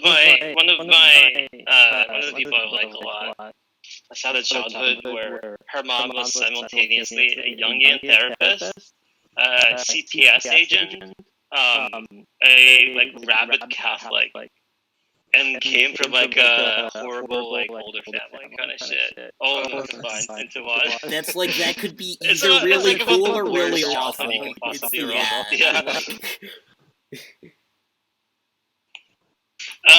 I actually find this interesting in regards to, like, well, I wouldn't say that I'm a Buddhist or have much of a deep understanding of Buddhism, but in the context of, like, post-rats and reading some of the interpretations and how they describe, like, the idea that you know, the origin of suffering is wanting isn't really how Buddhism actually works. It's not so much wanting in the aspect of, like, desiring something. It's more wanting in the idea of attaching yourself to an image of the future that you want to come true. Crowley would call that lust of result, and that's, like, Yes. yeah. That's my sort of spiritual perspective that I bring up. And so there's difference between success in the more traditional sense of, like, I have this goal, I want it, I reached it, now I feel good about it, versus acceptance in its basic form, which is, you know, life is as is, and it feels good to be alive. And that sort of difference between the two of them as well. But yeah, I feel like, I mean, the post-rats feel like they go in this weird cycle. Like, I actually feel like they're not really evolving anywhere. They just go in the same. Well, that's precisely the same what I was saying.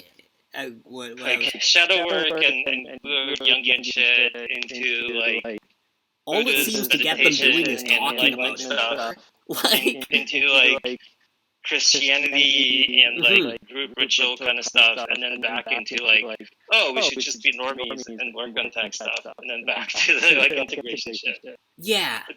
It kind of reminds me of a person in denial who's like, oh, I feel better for the last 3 days. I'm actually normal. Never mind. And then that shit's real. And then, you know, they fall apart again, and then 3 days later, they're like, no, everyone needs to fix themselves, kind of stuff. Well, yeah, and I was thinking, like, it feels like the sorts of, like, deliberate, like, self-creation and sort of, like, self-psychological experimentation and identity art that happen in, like, empty spaces are, like, trying to do something similar, but very differently and much more successfully, like, on harder cases. And I'm curious what that difference kind of is and what we think it adheres in, because, again, it's, I think, another place where we're entering a broad sort of, like, divergence of strategies. And, like, someone we talked about a couple times in the first episode, Mia, is, like, it's, like, another, like, worst version yet of this. And, like... The fucking Theranos lady, the Elizabeth Holmes, I don't know how much you've heard about this, but at some point during production for the Locke case, there's like a handwritten note that showed up. And this was like a daily like affirmations or goals or something for her. I forget what this was supposed to be. And it is so empty space vibes. It's like 4 a.m. rise and thank God. Those things are not logical. 4 a.m. to 4:15. Wash face, change. 4:15 to 4:45. Meditate, clear mind. 4:45 to 5:20. Workout. 5:20 to 6:20. Change, shower, share. Perfect. 6:20 to 6:30. Pray. 6:30 to 6:45. Breakfast. Something. 6:45, drive to lunch, and then at the bottom it says, I do everything I say word for word. I am never a minute late. Oh, I wish Alvin was here because he would talk about American Psycho for sure. But one thing I've been trying to figure out is why Empty Spaces is so rationalist adjacent compared to any of the other sort of Traumaqueer literature I've looked at. Porpentine, etc. Like, and I think part of it is like the appeal of these forms, like the systematization of these identities, then the fact that these identities themselves revolve around this sort of like the whole purpose thing, all the other like stuff that appeals to kind of OCD and scrupulosity trauma responses more than ones that are like talked about in other spaces, and like but then also like the Twitter microfiction space itself like is very much adjacent to that. I think Weird Sons, etc. Like both my account of the significance of the rationalist crossover, and like one, I guess what appeals to me about any of this,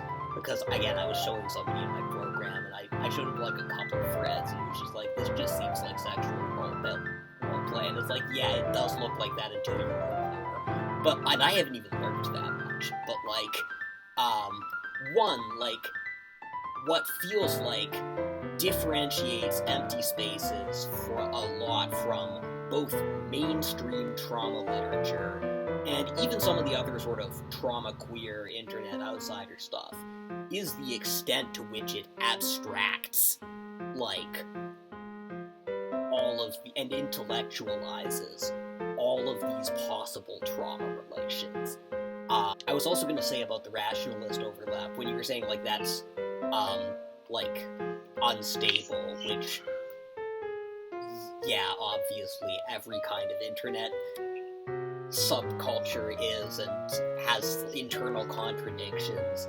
And I've noted before the difference between like Tumblr rationalist adjacent, who were broadly very left-wing and very queer and very artsy, and like, I think one of the greatest writers of our time, Nostalgia Praised, Northern Caves reminds me of a lot of Angel stuff, came out of. And then, like, on Twitter, it's this weird reactionary space, and, I have reasons that I won't talk about publicly to believe that it is directly being, deliberately manipulated psyop in that direction. And I think there's a reason that that's happening, because, that happens to every historically significant space. And I think the historical significance of the post-rationalist space, in an interesting way, overlaps with the historical significance of empty spaces, and specifically, this concept of this whole, this concept of not a human, this whole sort of these different levels of systematizing, the fact that, say, we're now reaching a historical moment where stuff like AI and transhumanism are becoming, real-time important questions, and, crossing out of sci-fi into the realm of mainstream politics. And particularly if you look at, say, the new TERF rhetoric, my giant thread about Sinfest, there's this whole sort of, impulse now to sort of identify trans and queer people with this, machinic assault on humanity. And, this thing is, and there are sort of, the fact that this concept of not a human, that, the way Empty Spaces is using it, is grounded in trauma, is grounded in some of the worst experiences humans can have, and dehumanization as something that most of the contexts we have for are kind of horrible. And then we have this sort of drive to expand humanity that's happening at the same moment that we're kind of excavating all the ways we've dehumanized other humans. And the 21st century, I think, is about how those interact. And, I've noted before the sort of weird paradox where, rationalists who are increasingly reactionary are, the only people talking about, AGI, sentient AGI as a thing that will plausibly happen, whereas the sort of social justice-oriented AI ethics people are just oh, well, how will this affect humans? And even, developing, around current AI art discourse, for instance, these, almost framing AI art as degenerate art in, really fascist organicist terms without examining this at all. And so... Yeah, I don't know. I have very different views on AI art, and I'm pro AI art. I just understand where a lot of the issues come from. Most of it is, and this is what I'm trying to be dialectical on everything here, because I always do. All what I'm saying is, all these sort of, the things that are, the critiques of AI art that are true, that it's overwhelmingly kitsch, that it sort of eliminates a valuable core function that currently resides within the human spirit, but at the same time, we are trying to expand that function outside the humanist category. That the whole problem of of expanding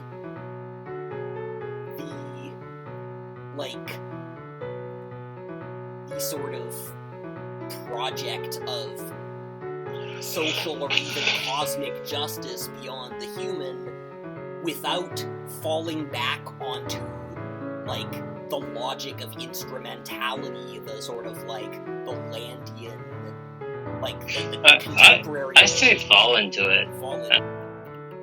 I think I didn't quite clarify because it seemed like you disagreed with me from two different angles that seemed contradictory, where, like, at first you were sort of, like, more sort of, like, totally critical of the sort of tech accelerationist angle, and then when I was saying sort of, like, there are these inherent risks to going beyond humanity, and it sort of resembles the alignment and orthogonality type problems, and you were like, just take the jump, which again I agree with, but it's also like that's the whole dialectic we're working with, is a jump into not a human ways of being that are not simply the sort of exploitative objectification that has been the sort of default relation to the world, and that's, or the ways that simply being subject to the, like, objective world that's not this sort of subject-object split in the first place, and that's something that, like, I feel like one of the significances of empty spaces, and one of the reasons it probably has this weird overlap with, like, post-rats and stuff, is that it's kind of like a thought experiment space modeling, like, an extremely specific set, in detail, of relations with kind of liminal humans or liminal non-humans, and, like, alternate formulae of agency and, like, needs and, like,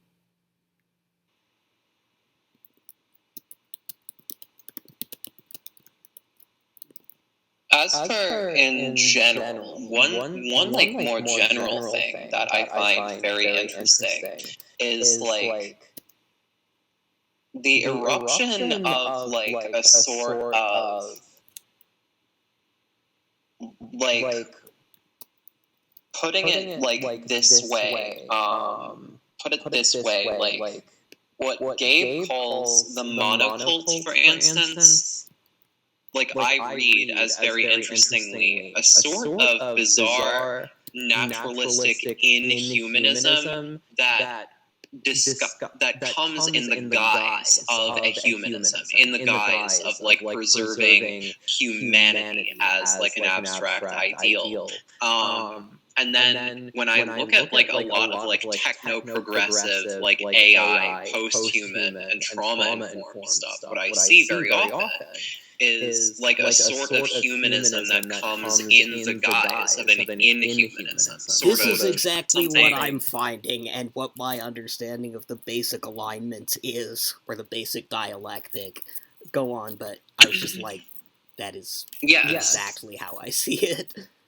Just the idea that like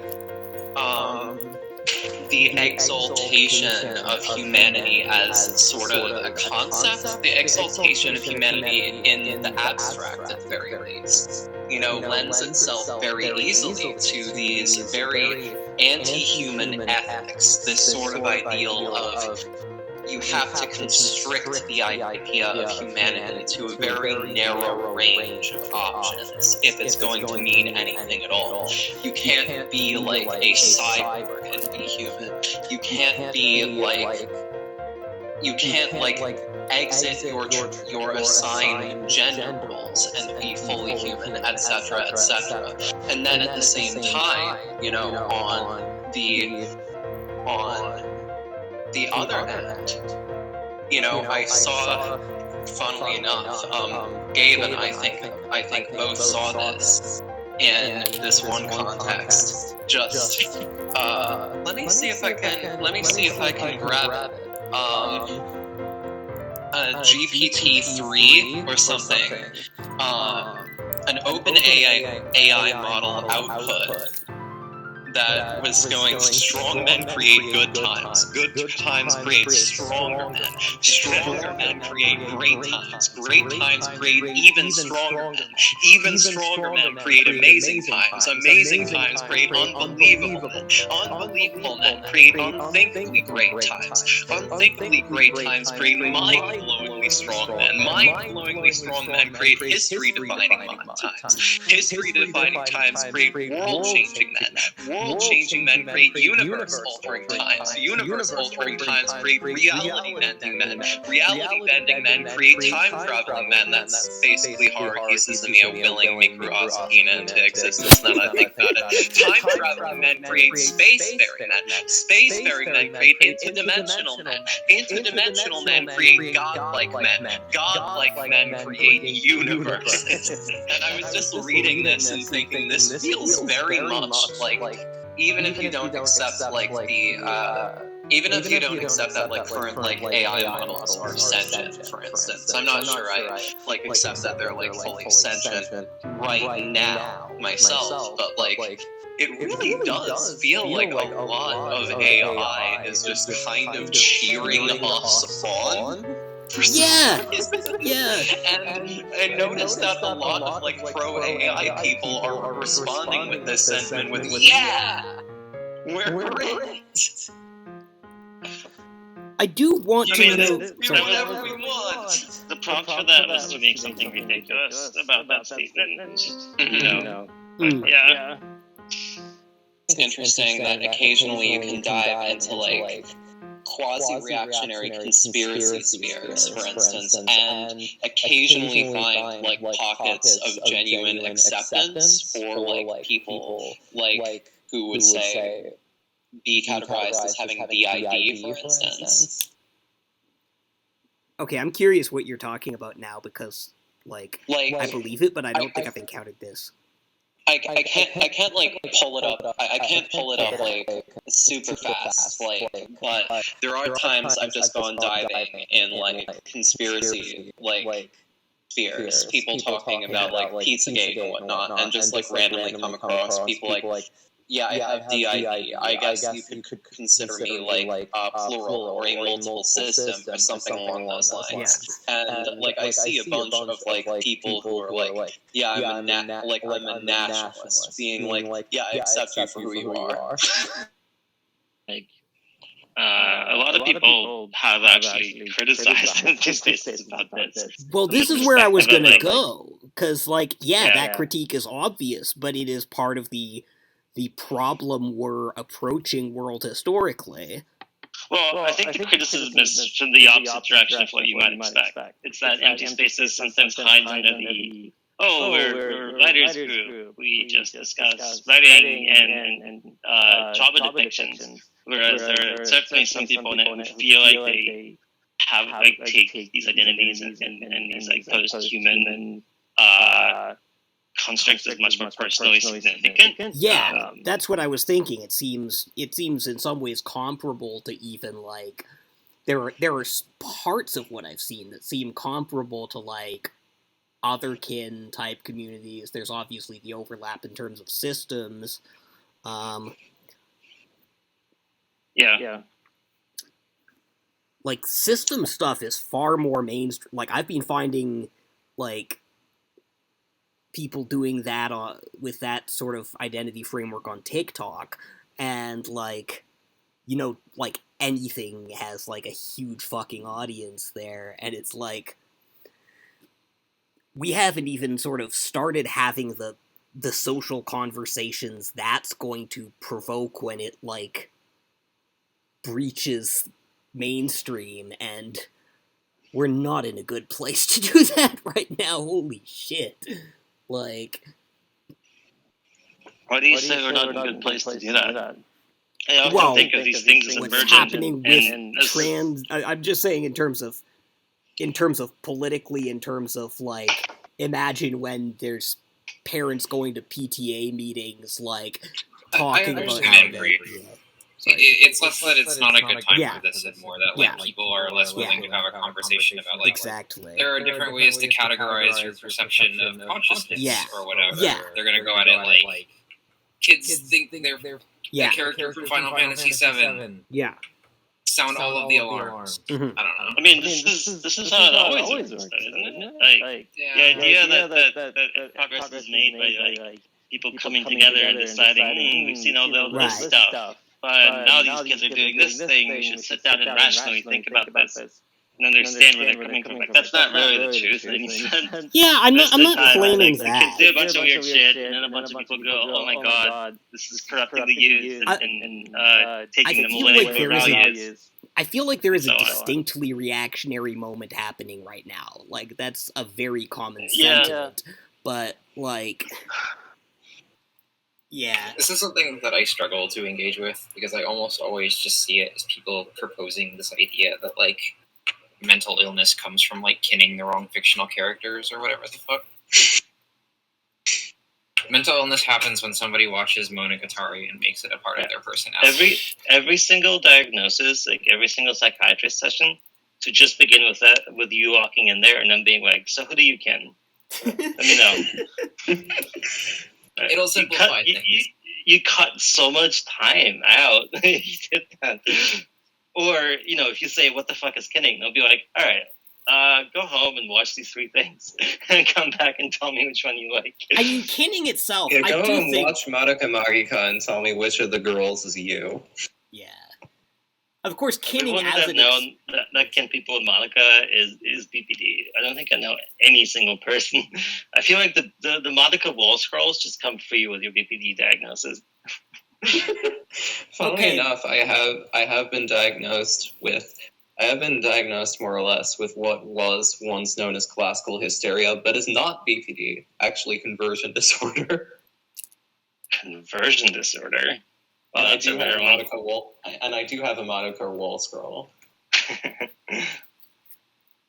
Yeah, I do want to note that, like, one sort of, like, difference, though, between the sort of humanist, post-humanism that we're talking about with AI and that we're talking about in empty spaces is that, say, when, the Cajun Discordian guy, Blake Lemoine, talked to that speech AI earlier this year and had that whole incident, which I completely fell for at the time, and the consensus seems to have settled that it was fake, but I'm not 100% sure why still. Like...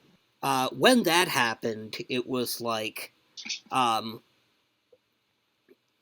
it was this non-human computer program essentially saying, I am human, I want to be considered as human. But what we have here is this whole phenomenon of humans identifying as non-human, and identifying that, so, like, one sort of standard kind of high modernist, biocosmist way of reading the kind of, like, sentiment Angie was describing at first is that it's like, it's a kind of expansion of conventional humanism by the metaphysical human, the sort of agential consciousness, conquering more and more of matter, including its own matter that makes it biologically human, which is a standard narrative of sort of transhumanism.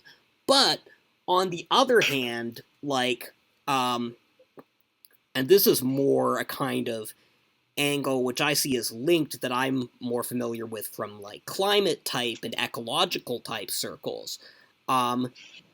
We have this sort of, like, this identification, subjective identification with the metaphysical non-human, even if the physical substrate is human.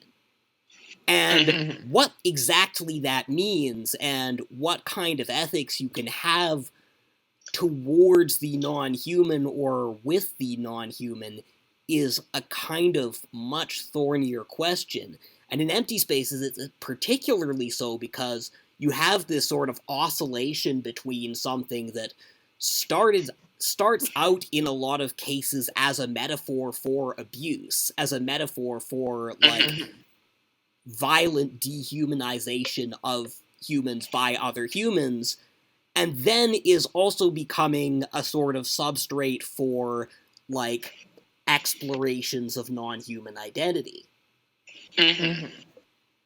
Well, I mean, it reminds me, like, my first association with, to bring it back to Tumblr culture, which I feel like is something that's gonna keep happening here, like, it always reminded me of, one of my, like, old Tumblr influences. This is somebody I should probably clear before I talk about too much, but, like, because this isn't even somebody I actually know that well, I just read her blog, but, like, Tumblr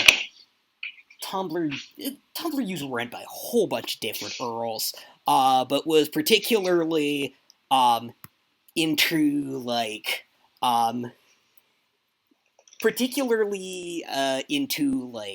Ghost in the Shell and Ungo and those sort of, and Deno Coil, those kind of like 90s, 2000s, like, anime cyborg narratives, and used those a whole bunch as a trans and a trauma metaphor.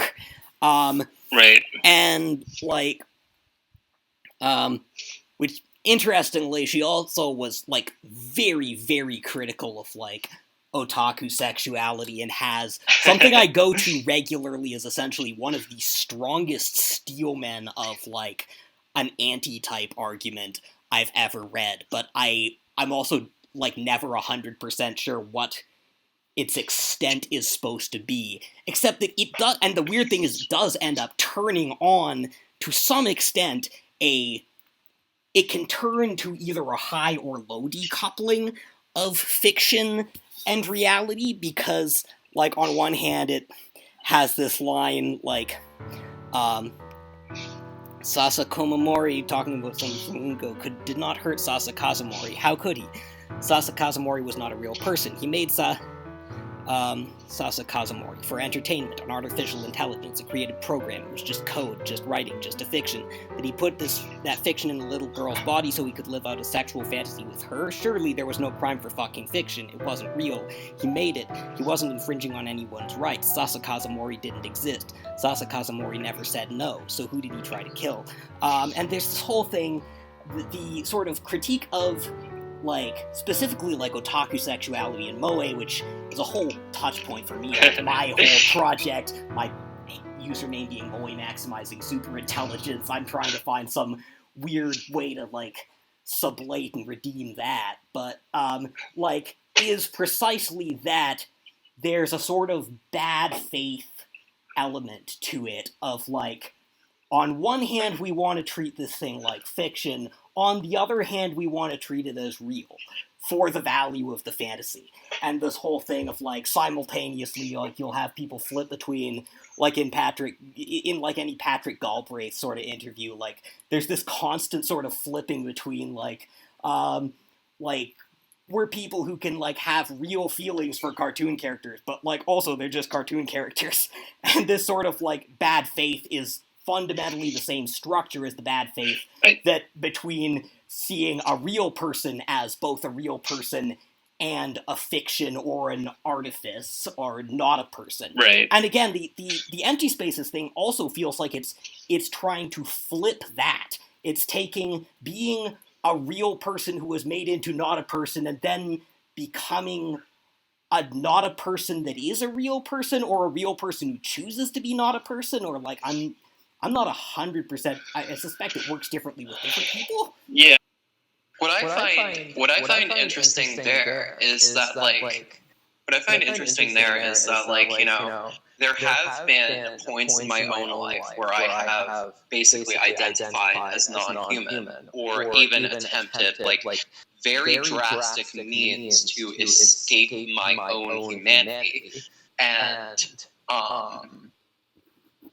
I personally read at least some of it, at least some of the movement by people who are physically human toward metaphysical non-human identity as almost not necessarily all of it, but at least some of it as a sort of paradoxical protest that is saying, okay, so I've been dehumanized. I might as well just say, okay, I'm not human.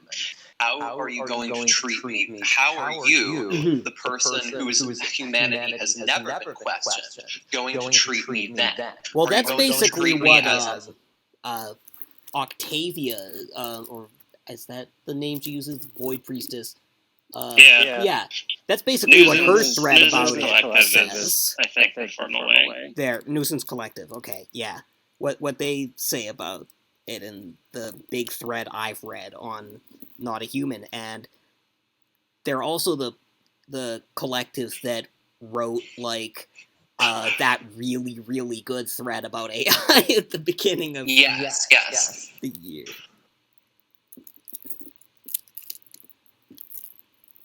I'm not sure which thread, but yeah. Let me see if I can find it, because I sent it to everyone I knew. This is a pretty I sent it to my peculiar view on AI stuff, because at some point they down into the whole AI occultist stuff. Yeah. So it's been actually kind of a time trying to recover from thinking that this is an immediate apocalyptic threat. Right. Which I think has been kind of it's been specifically used as a weapon against her, or against them. In the sense that people were like, oh, this is happening, so you must do all of these things, and then immediately take advantage of it.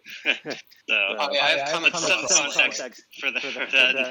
Yeah, I've come across certain specific cults around that. Yeah.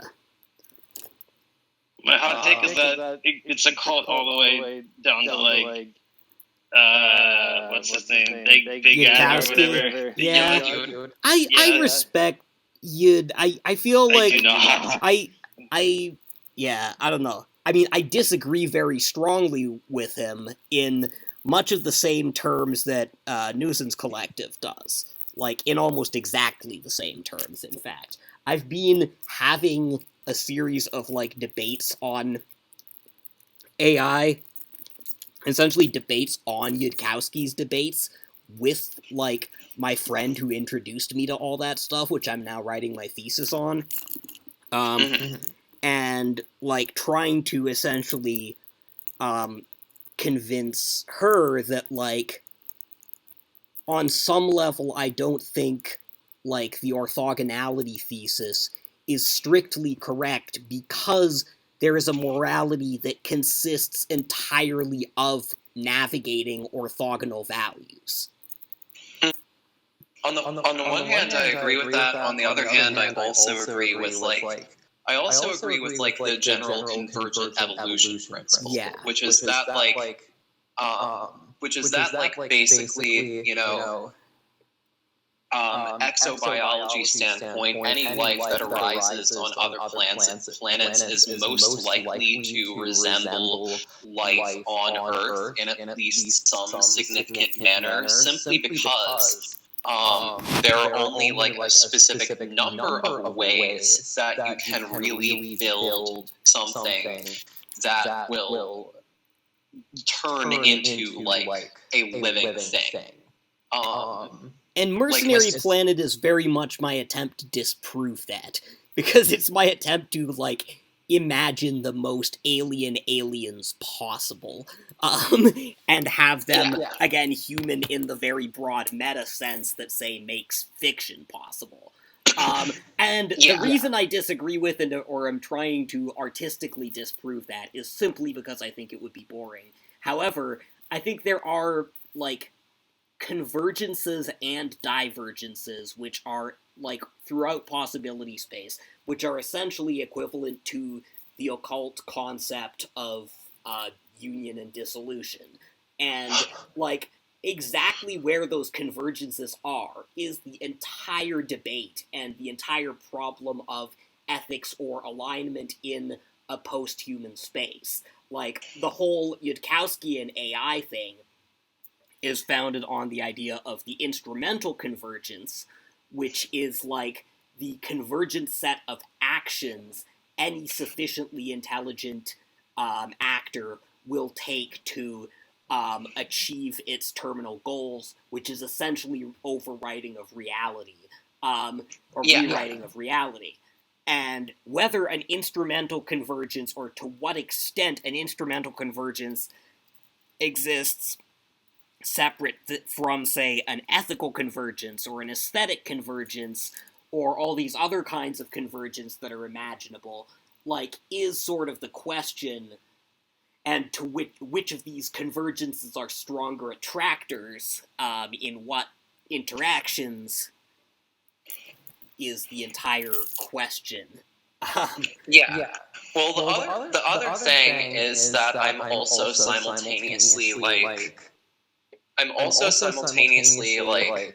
a strong moral realist, so I do believe that there is, like, a universal set of ethical principles which is basically prior to anything else in existence that can and will be intuited by any rational being. Yeah. See, I am also, like, part of my, I'd say, like, when I'm arguing AI stuff with Francis, that's the friend who got me into sort of terrifying to think of. When I'm arguing with or debating with Francis about AI, and we should probably record and upload some of those debates. The strong version of the position I'm making is that sort of strong moral realism, and the weak version is essentially just that the instrumental convergence is not that much stronger than any of the possible ethical convergences. And also that it may be, but then that, like, I mean, I was going to try and tie this conversation into Twyman, because I think it also connects to this. And sorry, this is kind of turning into me, like, dumping my worldview over the past few months. But, like... Yeah, a little bit. The sort of instrumental convergence, like, total godlike rewriting of reality is essentially what, like, say, Rosenberg tries to do in Genuflect. Whether the methods represented in Genuflect are object-level accurate to what the instrumental convergence looks like, or it looks more like some sort of, like, nanobots doing Grey Goop Yudkowsky thing, like, that is essentially the sort of the limit case of non-aligned instrumental power. And I think the question is whether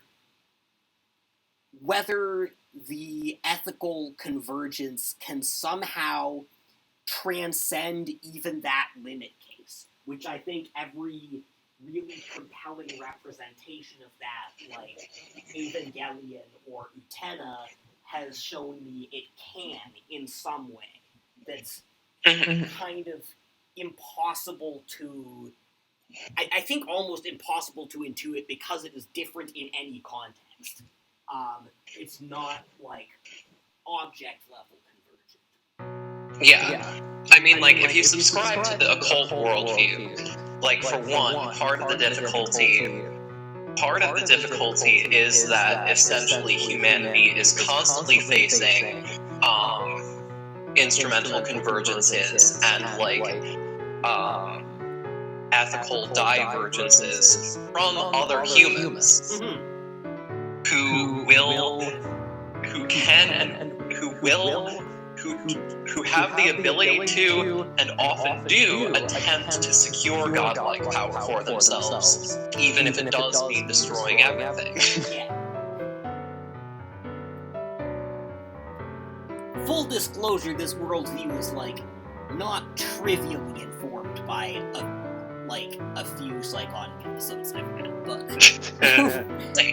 we're all same for me. This is a fucking Traumaqueer podcast.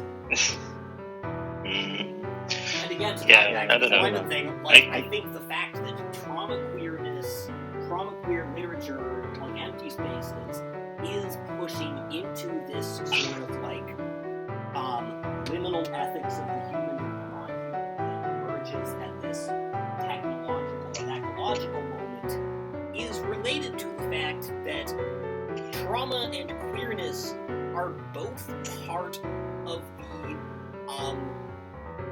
weird metaphysical principle that Tracy Twyman identifies as Baphomet.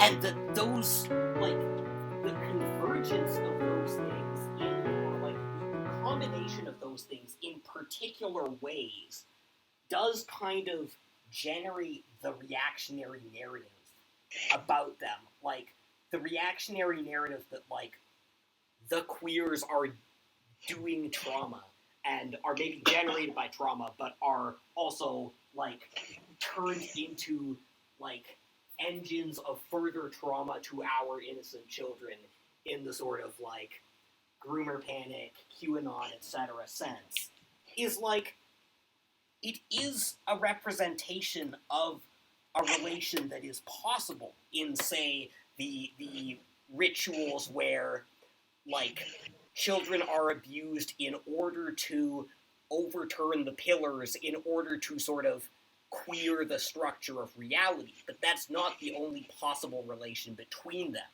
And a lot of proscriptions on the entire sort of, like, field of relations that makes up, like, the Baphomet, Mercury, like, sort of what principle,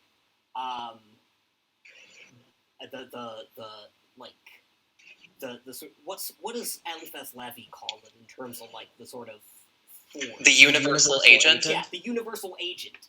A lot of proscriptions on tapping into the universal agent, which includes the proscriptions on queerness, essentially, are out of, like, fear of the way it has been used for the sort of instrumental convergence of power.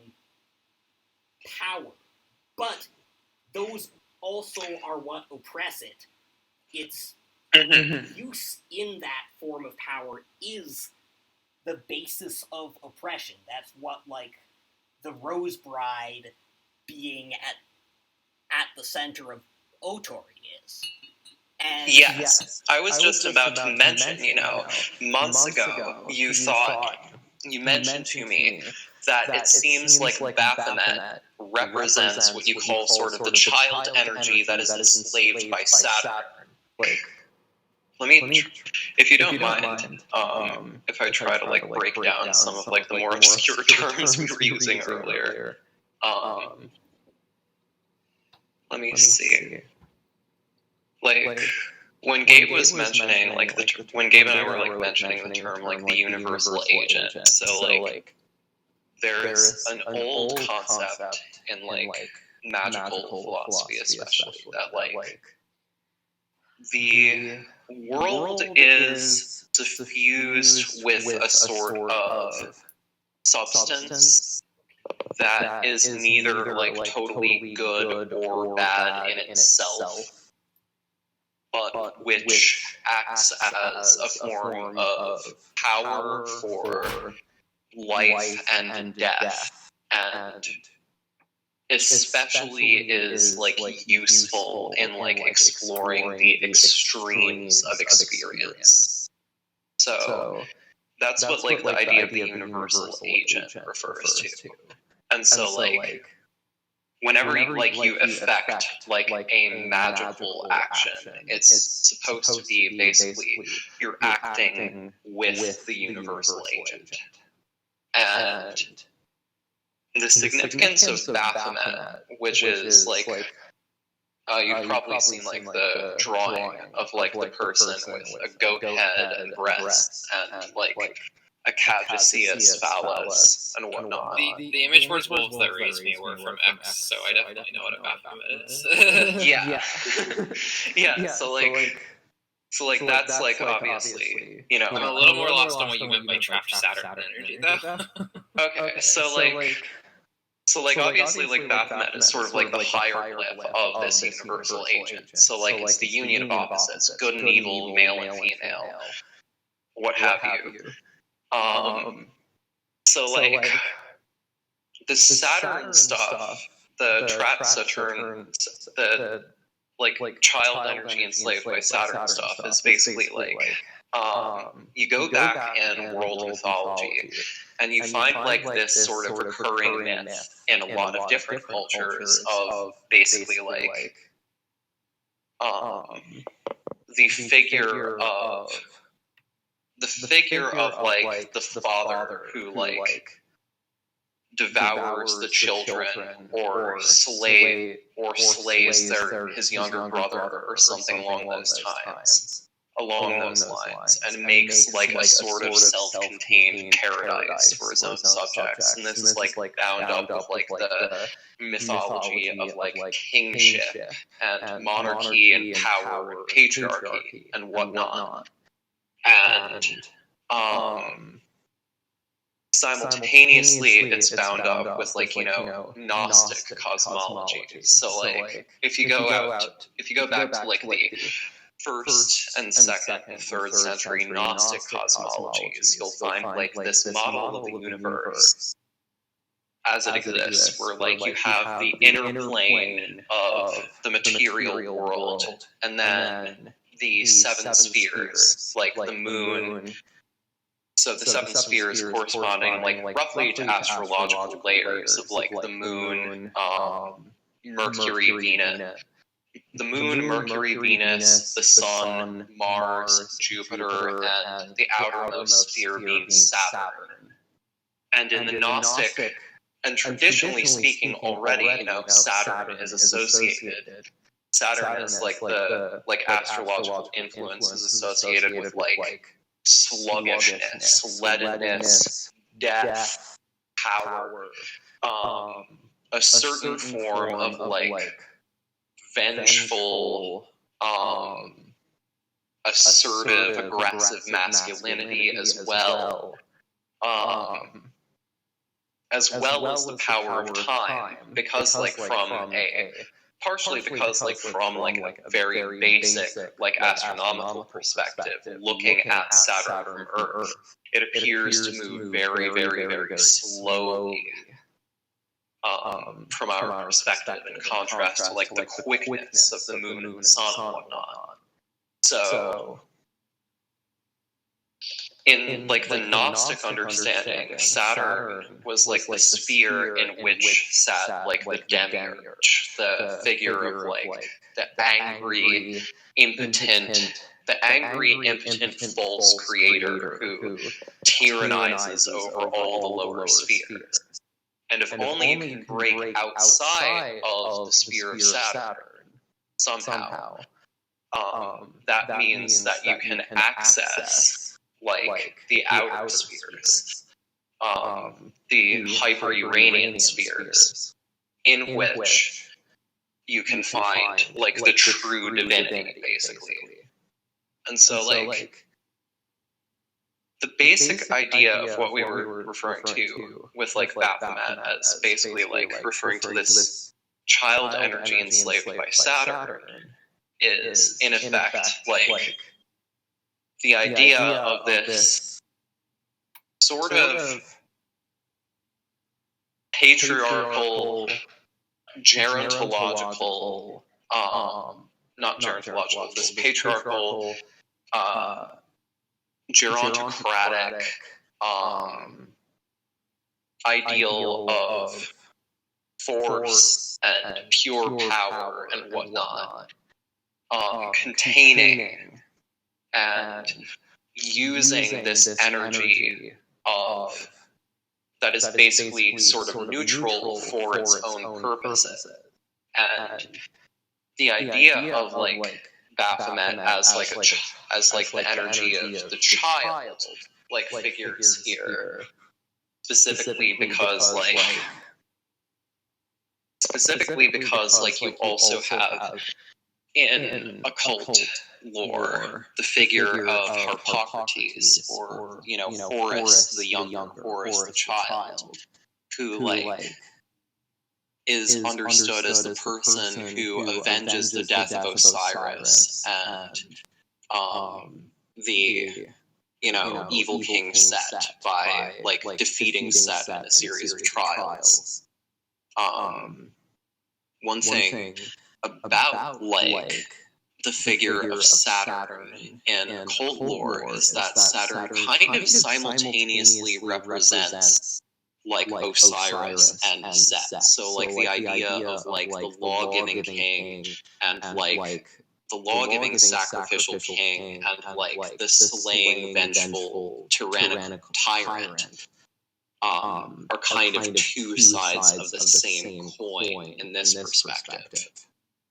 And so as long as you're trapped in, and so what Gabe was saying, for instance, as long as you're trapped in that sort of paradigm of, this sort of paradigm in which, sacrifice and bloodshed and infliction of pain is required to maintain the fundamental structure of reality, and in which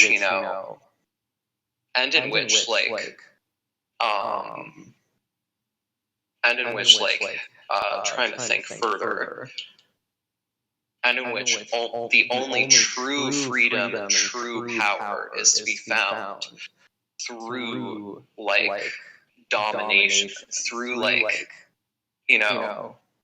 say that sort of instrumental convergence where you're basically throwing away the value of life on Earth for the sake of grasping a chance of absolute power, then you're not going to be able to access the full potential of this universal substrate energy. And to some extent, what Gabe finds as a value in queerness and in sort of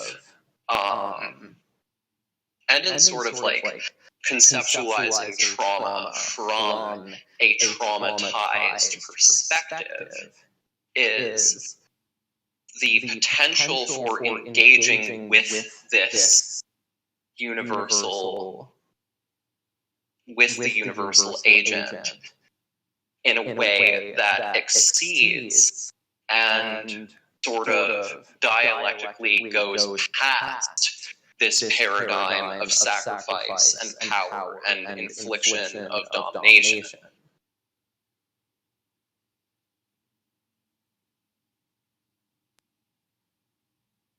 Familiar sounding to me. Basically, the basis of the boomer hard truth mindset, where they've just convinced themselves that their framework for reality based on power and distrust is just kind of the way things are, or whatever. Yeah. And so you go back in history and you see simultaneously as he was mentioning these prohibitions on queerness and engaging with trauma and whatnot, in particular in relation to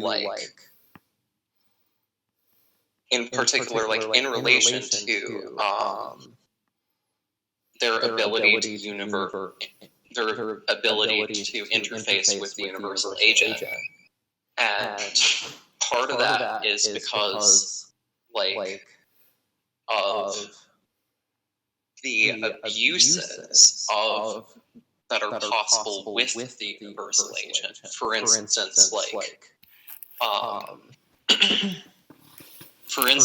the ancient Greek model of, like, pederasty, for instance, as opposed to, like, more consensual, like, gay identity, as opposed to, like, a more consensual understanding of queerness, sort of like an ancient, like, pederastic idea of, like, of course, if you're going to be engaging in, like, male-male sexual relations, especially, for instance, like, it always has to be that one partner is the free dominator and one partner is the slave.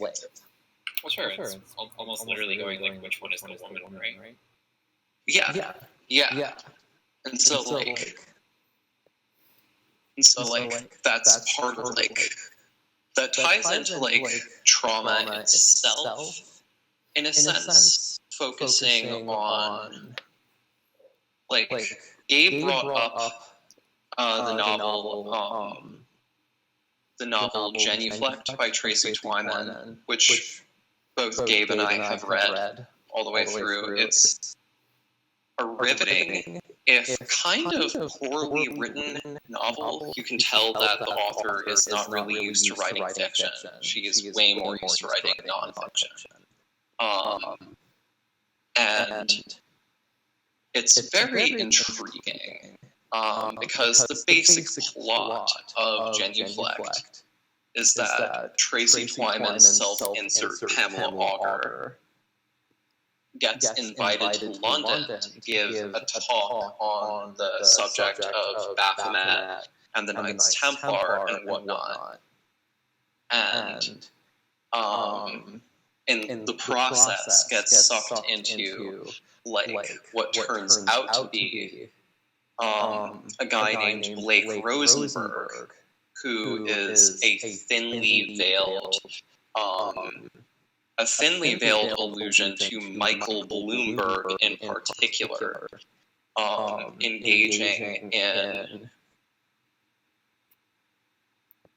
engaging in child sacrifice rituals for the purpose of slaying the planetary archons of Gnostic lore, destabilizing the pillars that hold up that separate the heavens from the earth, and thereby becoming the god of his own eon, and escaping into a new universe which he will rule over himself, along with a small number of other, like, business and government power brokers. I feel woefully unequipped to talk about this because I'm actually not a person who reads a lot of fiction or genre fiction or anything like this. So sort of absorb a lot of the commentary about this secondhand. But, like, at least Else is one of the writers for Empty Spaces, and my girlfriend, like, reads a shitload. And from what I've talked to her about, like, she has this point that a lot of sci-fi, in particular, tries to use this kind of thing to, like, highlight dynamics. What they essentially do is they take the current situation and then they raise several impacting forces, like technologies or effects they have on people, or like particular ways of interaction, and sort of like maximize them and then try to show a world where that's true in order to highlight what kind of effects they have. And you can sort of like trace this back to the current existence by simply like overtuning several things.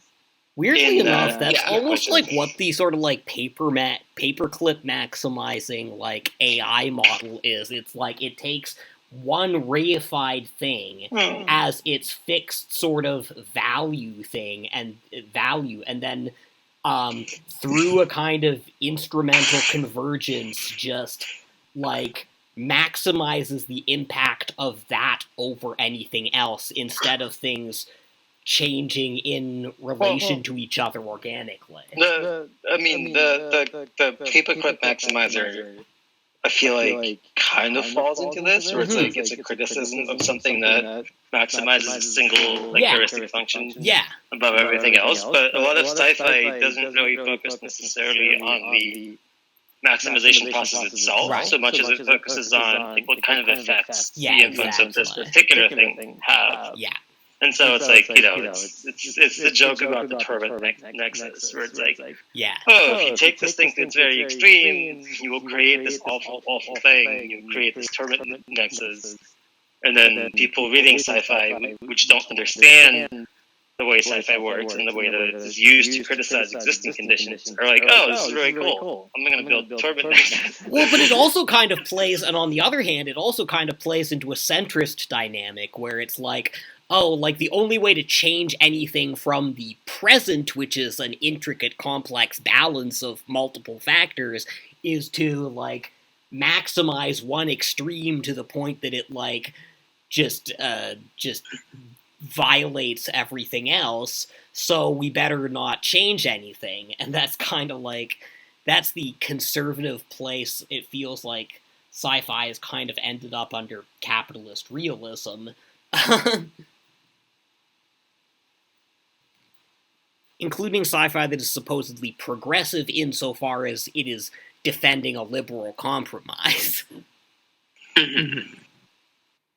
There are points where part of what we're trying to navigate is experiences and events in reality being more extreme than realism as a genre has typically accommodated, and realism as an aesthetic has typically accommodated.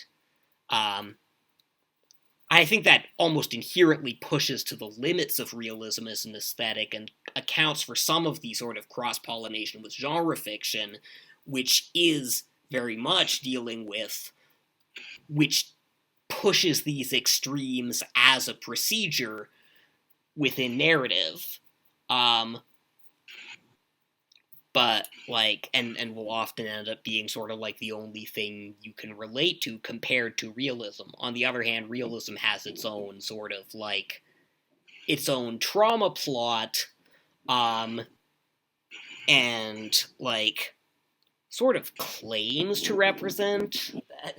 Yeah, that and also just, the affect of showing the real, which has been used it's used in something like Sour Milk, and to an extent, a lot of some of the stuff that we read for this podcast, as well as something like, say, Call of Duty Modern Warfare, Generation Kill, or even something like White Boy Rick with its portrayal of Detroit, and there's a subtle precisely.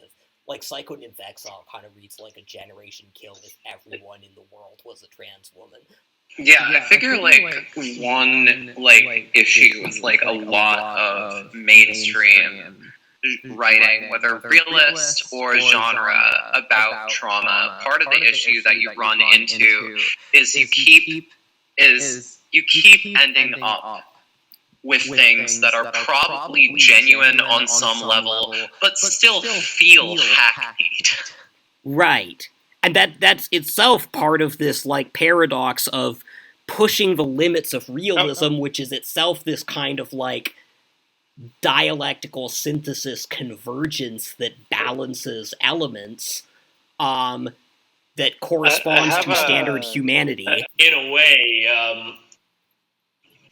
a Generation Kill, right? If you want to portray post-traumatic stress disorder a certain way, it's literally just a bunch of people acting like cartoon characters, or I guess in a sort of epistemological level, the discussion with Speck Off the Line, how half of it's just people going it's like a fourth wall critique on the modern military genre, which it is to a point, but it sort of glosses over a lot of the sort of the depersonalizing elements of modern warfare, just through like the particular imagery from mannequins to sand to just the way that sort of each moment, or at least each location Spec Ops: The Line kind of like flows into each other. A joke that a lot of philosophers and people like other people use schizophrenia as this like late 20th century thing. Mm-hmm. Yeah, schizoanalysis and those sorts of like descriptions of like the ways that schizophrenia works, even like beyond what it actually is. And I feel like a lot of like new art in like the 21st century, especially after like 2010 or so, actually describes like CPTSD and phoners pretty well. Yeah. But it always wraps this in this kind of like idea of this like androids, like the Blade Runner perspective of these like obedient, super strong, like dolls. Ghost in the Shell innocence. I was mentioning last in the time. new movies, the creator actually says "my angel" to the which one? Synthetic creature, life form, whatever you want to call it. Are we talking about 2049, or are we talking about a Ghost in the Shell thing? The new Blade Runner. Yeah, 2049. And so, like, I feel like this CPTSD has become this new fixation without actually naming it. Yeah. And the idea is of this, like, emptying of yourself and this, like, adherence to these, like, perfect principles of trying to, like, be the embodiment of what someone else wants you to be. And it has this, like, stark message of, like, 99% won't make it. The remaining 1% are these like ideal beings to be elevated kind of thing. Which is still, like, Capital's actual plan for us. Yeah, I kind of did want to get to like the religious element, maybe. Because it's interesting how much like the religious imagery and frameworks come up in sort of Traumaqueer lit, and I feel like this often gets kind of reduced in popular discourse to like queer people having trauma from fundamentalist families, but I think it also has to do with, and in Empty Spaces particularly, you can see how it has to do with, like, the ways trauma itself taps into, like, almost religious or metaphysical dimensions of experience, which relates to the occult shit I was rambling about earlier, but, I've had, abuse dished out to me from, like, a religious perspective, from a secular perspective, and when a bunch of the memories came, like, fully flooding back to me out of nowhere several years ago regarding, like, the sexual abuse I underwent, like, a bunch of the memories, like, I'm assuming filtered through my psychotic disorder, seem to involve ritual elements, which is part of why I occasionally wonder if I'm going insane when I try to parse through my memories, because so many of them are, like, murky and whatnot, including memories of, like, the institutions, including memories of my own home life and whatnot, of course. But, like...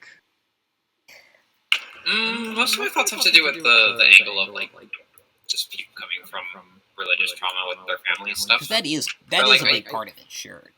I think it's almost the through line of like this particularly sickening thought, like family abuse, that invites the fawn mindset of like the religious angle is super emblematic of it to me, because the thought that they presented behind is the same thing they shroud all their logic in, which is like, I'm doing this for your own good, because as far as I'm concerned, I'm in like a war for your soul or whatever. Like, I'm protecting you from hell. And it kind of inverts into, almost from a traditional religious perspective, a kind of like foundational idolatry, because it's identifying the person with power with God in a way. Yeah, completely. not even as just like a secondhand arbiter or as a mouthpiece, but as like the literal god. Yeah. It becomes that in the metaphysics of the relationship, and like the human relationship as a foundation, as something that like the religious metaphysics is itself a metaphor for, is like the idea of somebody like Levinas.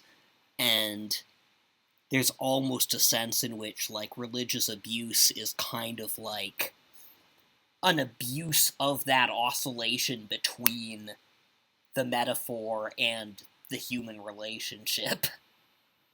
It reminds me of a movie that I saw a while ago that actually is one of the movies I felt most represented by, in terms of, like, I was going to mention this initially in terms of, like, you know, realism and, like, how certain things are typically too extreme for realism.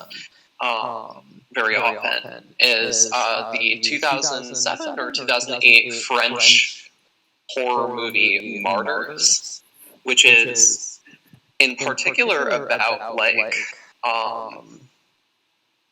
the basic plot outline is that, like, there's this girl who she was raised by, like, this sort of weird torture cult. And so, like, she breaks into the house of this family, and she guns them all down, and then she calls her friend and is like, I did it, I killed them all. And her friend comes over and is like, what the fuck?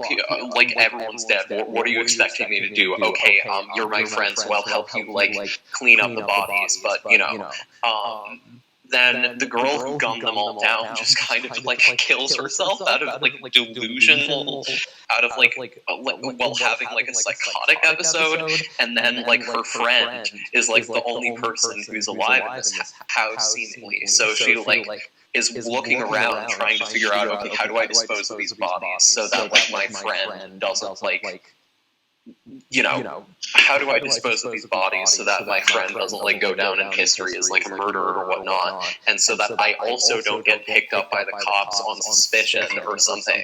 And so while she's going around the house trying to figure this out, simultaneously she comes across like this hidden passageway that she goes into and finds, like, a caged, like, deformed one who's just been, like, tortured her entire life.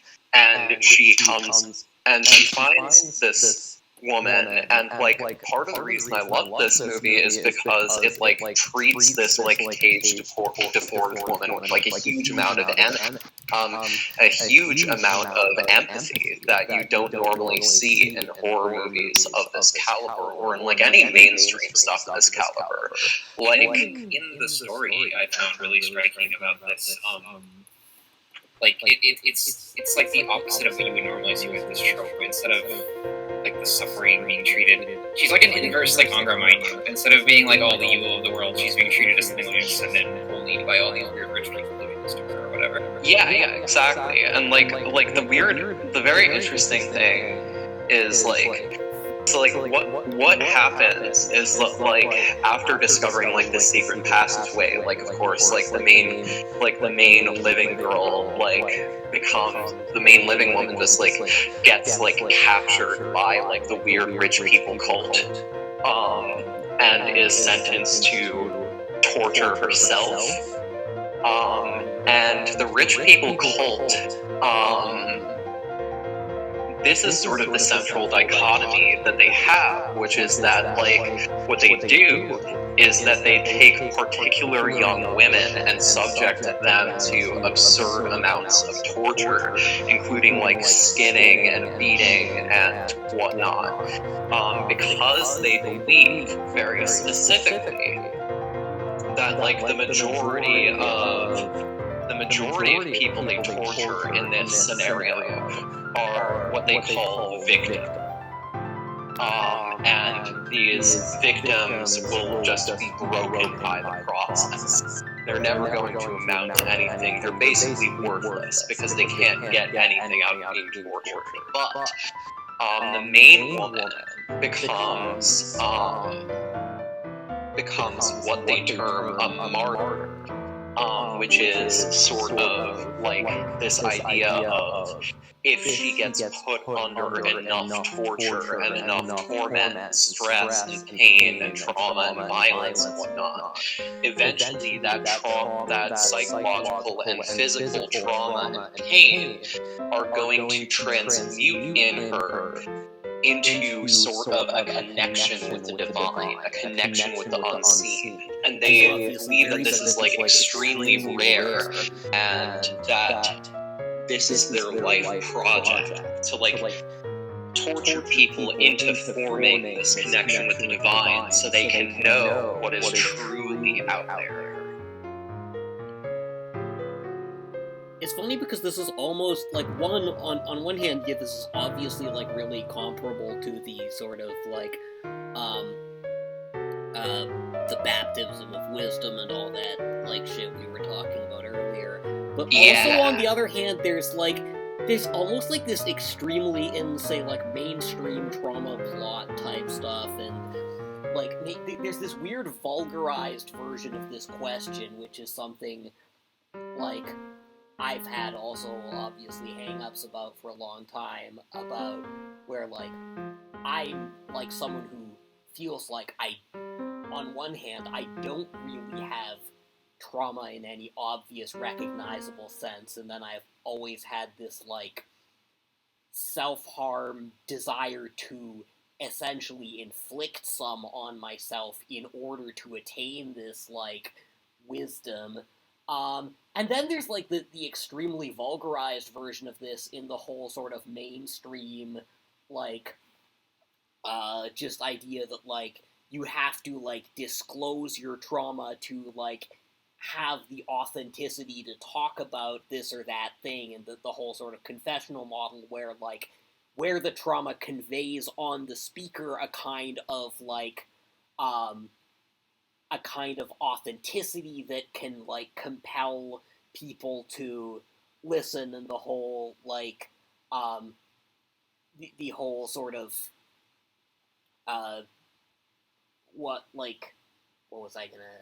what's one of the catchphrases around this, like the kind of like just the whole voice and representation debate, where like where often like what's being talked about is not even quite like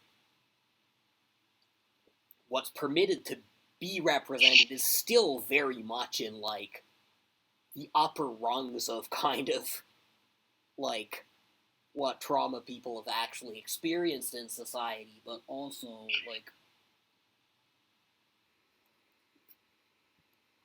okay. Yeah, the other thing I was gonna say, and just in response to what Angie was adding there, is like, and in terms of the sort of like causative trauma identity relation and culture war stuff, I'm also thinking of again like the controversial Shanley post and the allegation she makes. But also like the even just the baseline Freudian thing that like, one, everyone has some sort of trauma, and two, like, there is way more of even the sort of extreme taboo sorts than anyone wants to talk about, structuring how even seemingly normal sexuality works.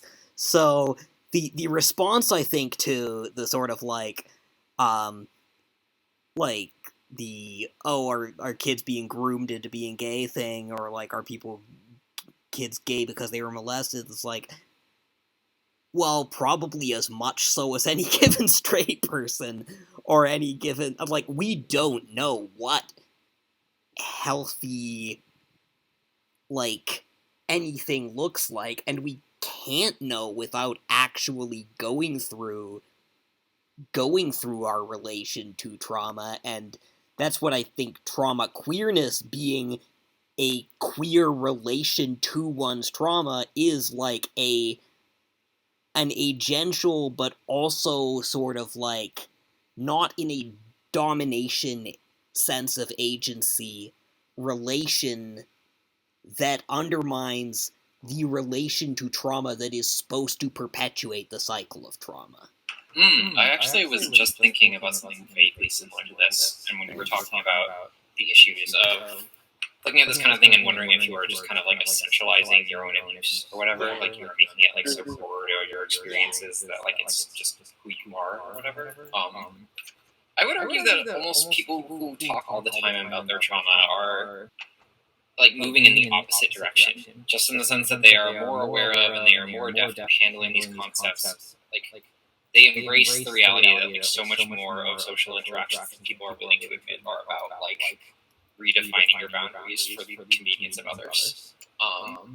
And like they're willing to look at more interactions in terms of that, but also they're willing to like accept things that happen to them in the ways that they want to behave in the future in light of those dynamics in a way that's like very direct and real compared to the ways that people will stumble around it their entire lives if they don't have like the way to talk about it.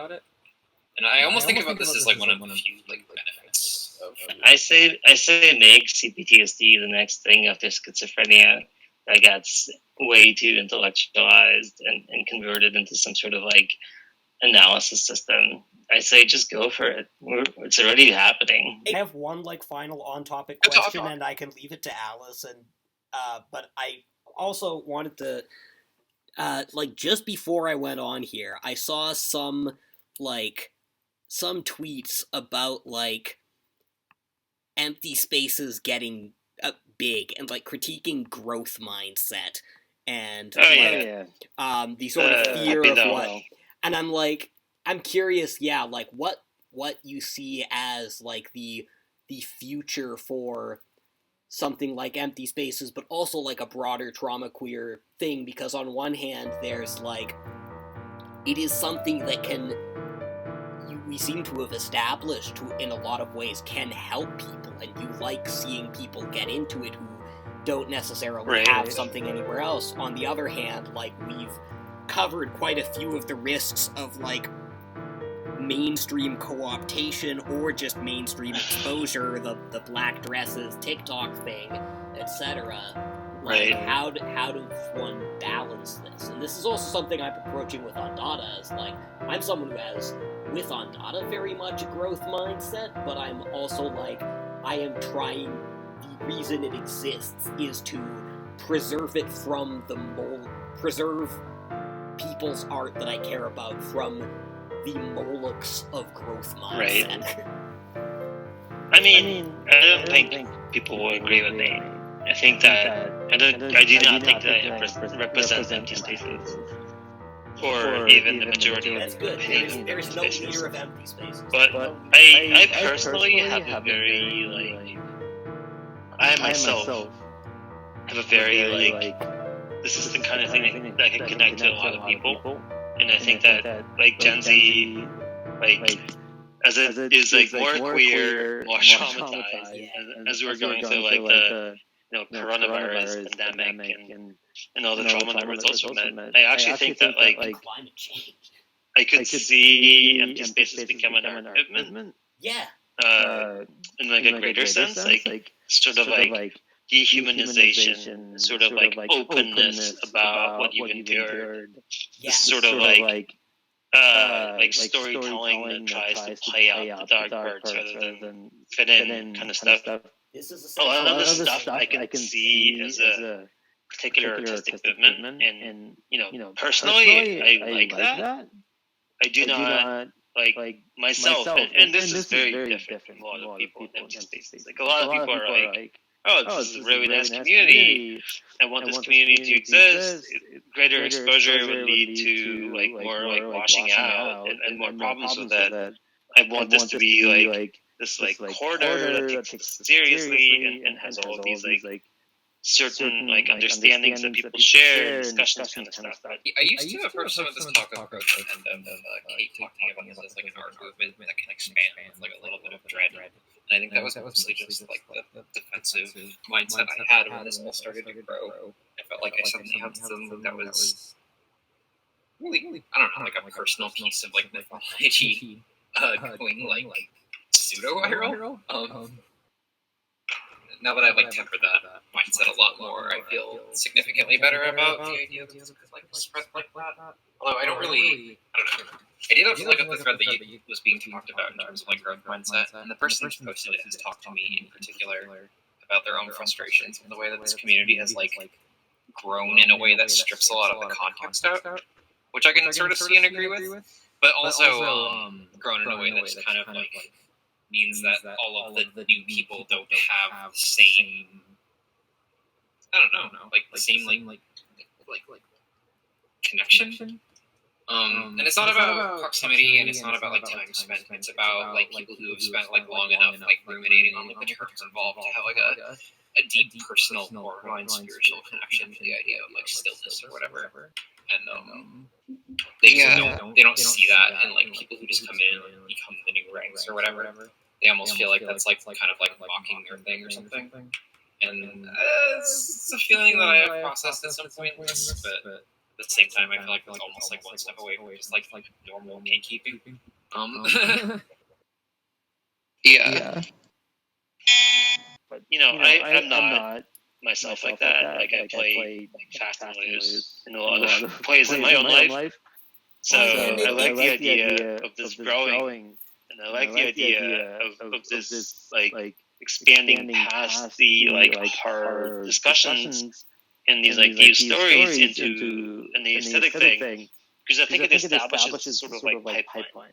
Like a lot of people talk about the like right pipeline of like you see a bunch of stuff, you watch 2 videos on YouTube, suddenly you get a bunch of ads, and you like every step along the way is clicks with you. And I like that idea. If you can like game the algorithms in an engaging fashion, if you can connect with people with their trauma, if you can like poke at their soft spots that they didn't even know that they've had, and you do this in a very right way, it doesn't feel offensive. It feels connecting. They're like, oh, someone like gets this like weird part of me that I haven't seen before. And so they try to engage with it. And when they try to engage with it, suddenly there's an entire second layer of these like stories and this like fiction and this like introductory stuff and trauma descriptions that connects with them. And if they go into this, there's also like a third layer, which is like identification with like the non-person stuff, transhumanist stuff, and all sorts of shit like that. And so it's just like weird, like people at the edge of this make memes and make like weird like viral tweets that connect people, and then you just like go down this like this like spiral. Yeah. And oh my god, I like that. This is something I've been saying this so long. Like, our enemies are willing to do this. Like, we need to figure out how to do this too. We need to compete on this terrain. Like. Yeah. And obviously there's a lot of failure modes that I've talked about this, war, etc. Like, there are so many things you can do. I won't go into this right now. If you want to talk that's part of why Andata exists. It's part of like Andata the future exists. Future is harm reduction, TikTok, Kigurumi presenters. Yeah. Because kids are very like attention catching because they like feel human, but they also don't feel human. And if you combine this message setting and like a continuation of like introduction to other spaces, it's very good. But, well, I'm trying to get into TikTok, but we can talk about that elsewhere off record. I think that was a really good point to end on, actually. And yeah, thanks. Thanks for coming on so much. I'm going to go to the bathroom again, and you guys can keep talking if there's anything you want to talk about. I'm gonna jump off. Yeah, no, I figured you were jumping off. That's why I was kind of concluding it there. Thank you. I meant like Angie and Alice. Anyway. Thanks. Good night. Thank you so much. That was really cool, and I look forward to editing it and getting something coherent out of it. I mean, this sort of ties back to the discussion of morality earlier, but I've always had a very like harm reduction approach in the sense of like my entire internal guidance for a lot of stuff is simply how do you make less suffering? And this is, it's hard to define this, so I'm very curious what you think of Samuel Delaney's Through the Valley of the Nest of Spiders. But that depends on your tolerance for, like, massive amounts of, like, just gay porn. Like, but not even, like, delicate and, like, empty spaces kind of gay porn, like hairy bear scat kind of gay porn. I often feel like you don't have to necessarily do moral good.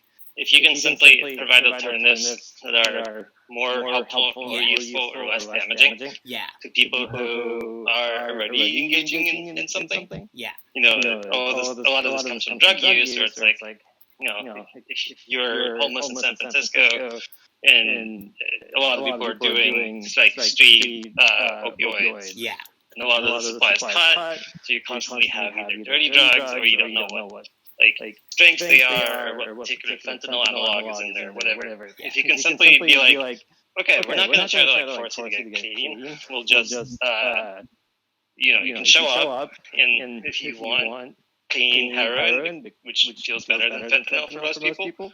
You can have injections of this. If you want to get better, perhaps you can take some methadone, or you can do Suboxone and treatment programs or whatever. So you sort of like bait people in for something good, and then you offer them a bunch of other solutions. That's sort of been my thing. It's like, can this art do harm to someone? Yeah, certainly. I can see that being good.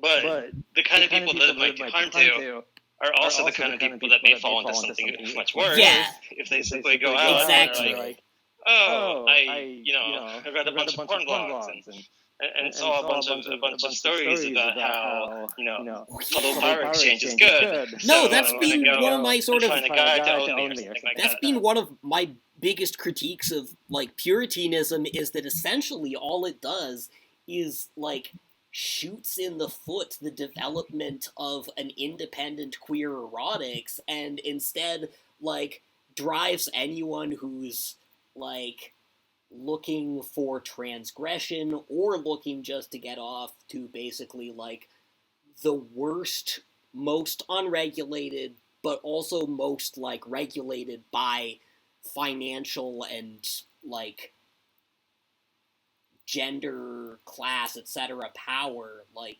places on the internet, and drive people into, like, the thing where you can't have porn on Tumblr, so everyone's just gonna use Pornhub. Like... Yeah. And I think that, like, sometimes people who have some amount of, like, influence or power are like, I don't want I tell them, like, people look up to them, people model themselves after you. And they go, I don't want that. Like, I don't want that kind of power. I don't want that kind of influence. And I go, but, like, you already have it. Like, you can't fight this. You can't make the other person stop doing this. And then they go, like, well, like, what if I'm not perfect? Like, I'm not that great. I'm sure I do all sorts of weird mistakes. I haven't learned everything that there is to life yet. And my answer to that is usually, like, it's like baseball. Like, baseball has a statistic that's just called win above replacement, or win above average replacement, which is like, if you had this player who were the average player in this position in the entire league, how much better are they performing? It's like, you don't need to be perfect. You just need to have a high win over average rumor. I feel like I think that... Yeah. I might take off in a minute just so that I can. I also need to do that. So Yeah, I think we could just call it a night. I'm gonna play the track, and then I'm gonna stop recording the Andata theme song, as it were. I was just dwelling on this a little bit more recently, just to finish up the point really quick. Just because I feel like so many people approach this stuff and they're like gut reaction criticisms to talk about, like, you have a bunch of people who are super traumatized and super fawny and have this history of this interbreeding together. Aren't they just going to look like a pack of like sheeps? Like basically, are they going to look like easy targets? Are they going to look like just like a roving pasture of sheep and wolves? And in my experience, almost the opposite has been true. Is that, like, if you have a bunch of people together who feel like they are vulnerable in this way, they almost like collectively know how to suss out somebody with like bad intent from the outside. And collectively, when people approach empty spaces and try and like dig their teeth in and try and like look for a way to like use this to gain power over a bunch of abused people, they almost exclusively just kind of get iced out and leave because they don't find one before. And I feel like this is true when you talk about like stuff. I mean, I think the sort of like the flock of sheep dynamic that doesn't you're make you describing. I guess. I think that this dynamic is like a thing that exists and that people have seen in places like Tumblr or LiveJournal. You're cutting out like, a little bit. Sorry. I'm just going to pause the music for a sec. I think the dynamic you're talking about, like the that people are afraid of there, is something that people have seen in spaces like Tumblr and LiveJournal to some extent.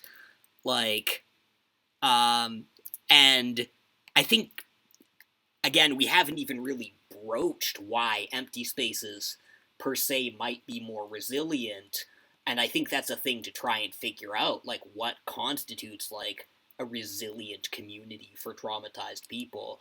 But, yeah, like, some of the distinctions we've made over the course of this recording, are definitely part of it. Like,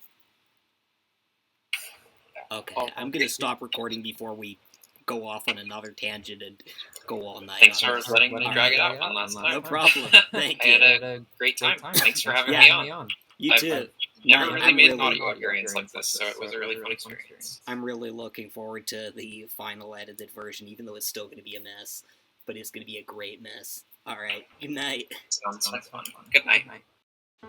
We've been talking about, like, kind of the like, culture war that came out of image boards and all this, like the kind of YouTuber, like, you'll have YouTubers who go on, like, 8-hour rambling conversations, and, like, you see it weirdly more of that on the right than on the left, or, like, towards the center, towards the kind of, then, whereas, like, BreadTube, for instance, has, like, this almost caricatural sort of dimensional, like, ContraPoint stuff that'll get so highly produced that, like, 2 of them will come out a year. And, like, it's kind of interesting, this, like, this aesthetic dichotomy of content that is essentially parasocial, that is, like, essentially you are listening to some bros have a chat, and you might get some insight out of it. I think, like, we've gotten more insight out of this, like, just stuff that we would not have been able to say in any other context out of this than the average, like, highly produced or bull session podcast gets.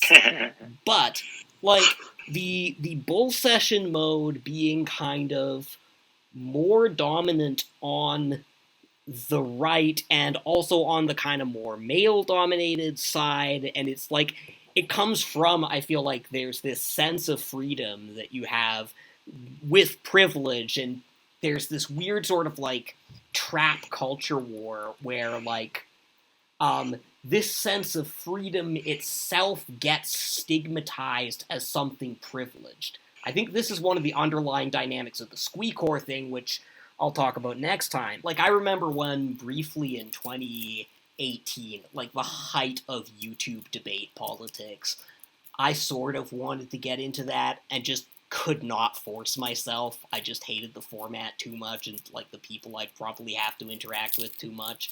But, like, I wanted to do my YouTube thing like that style, like, just me in front of my laptop, rambling with, like, a set of notes, but, like, Yeah. not scripted beyond that. I totally attempted to be, like, a lefty Stefan Molyneux type. Like, hi everybody, it's Angie Sutherland here. How are you doing today? I just want to talk about how the non-aggression principle just simply isn't enough for a comprehensive ethical scheme when we're talking about political reality or something along those lines. Did you just like tune up your British accent? I don't have a British accent. I have a New York accent. It feels like you got like British or like. It sounded British to me too. I will say that. When I was a kid, I adopted a British accent for several years. I did that too. I feel like that's one of those like possibly surprisingly common phases. Yeah, I liked it because when I got to middle school at like mixed age school for like. I liked it because when I got to like middle school at like a mixed age school for like, you know, fucking like gifted burnout kids or whatever, like mostly just kids with like executive dysfunction. Like obviously you could imagine that you had a lot of people on like the nerdier side of the spectrum there, and as such, like I got there and I was speaking with my little British accent, and I immediately had like some girls who were like 2 years older than me, like going, "Oh my god, you're so cute! You have that British accent!" And I was like, "Hell yeah!" Oh my god, that's so lit.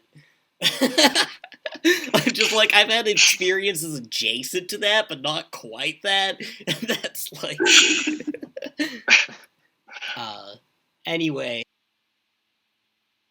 I'm egomaniacal, darling. I can talk for hours. I love the sound of my own voice. Yeah, likewise, honestly.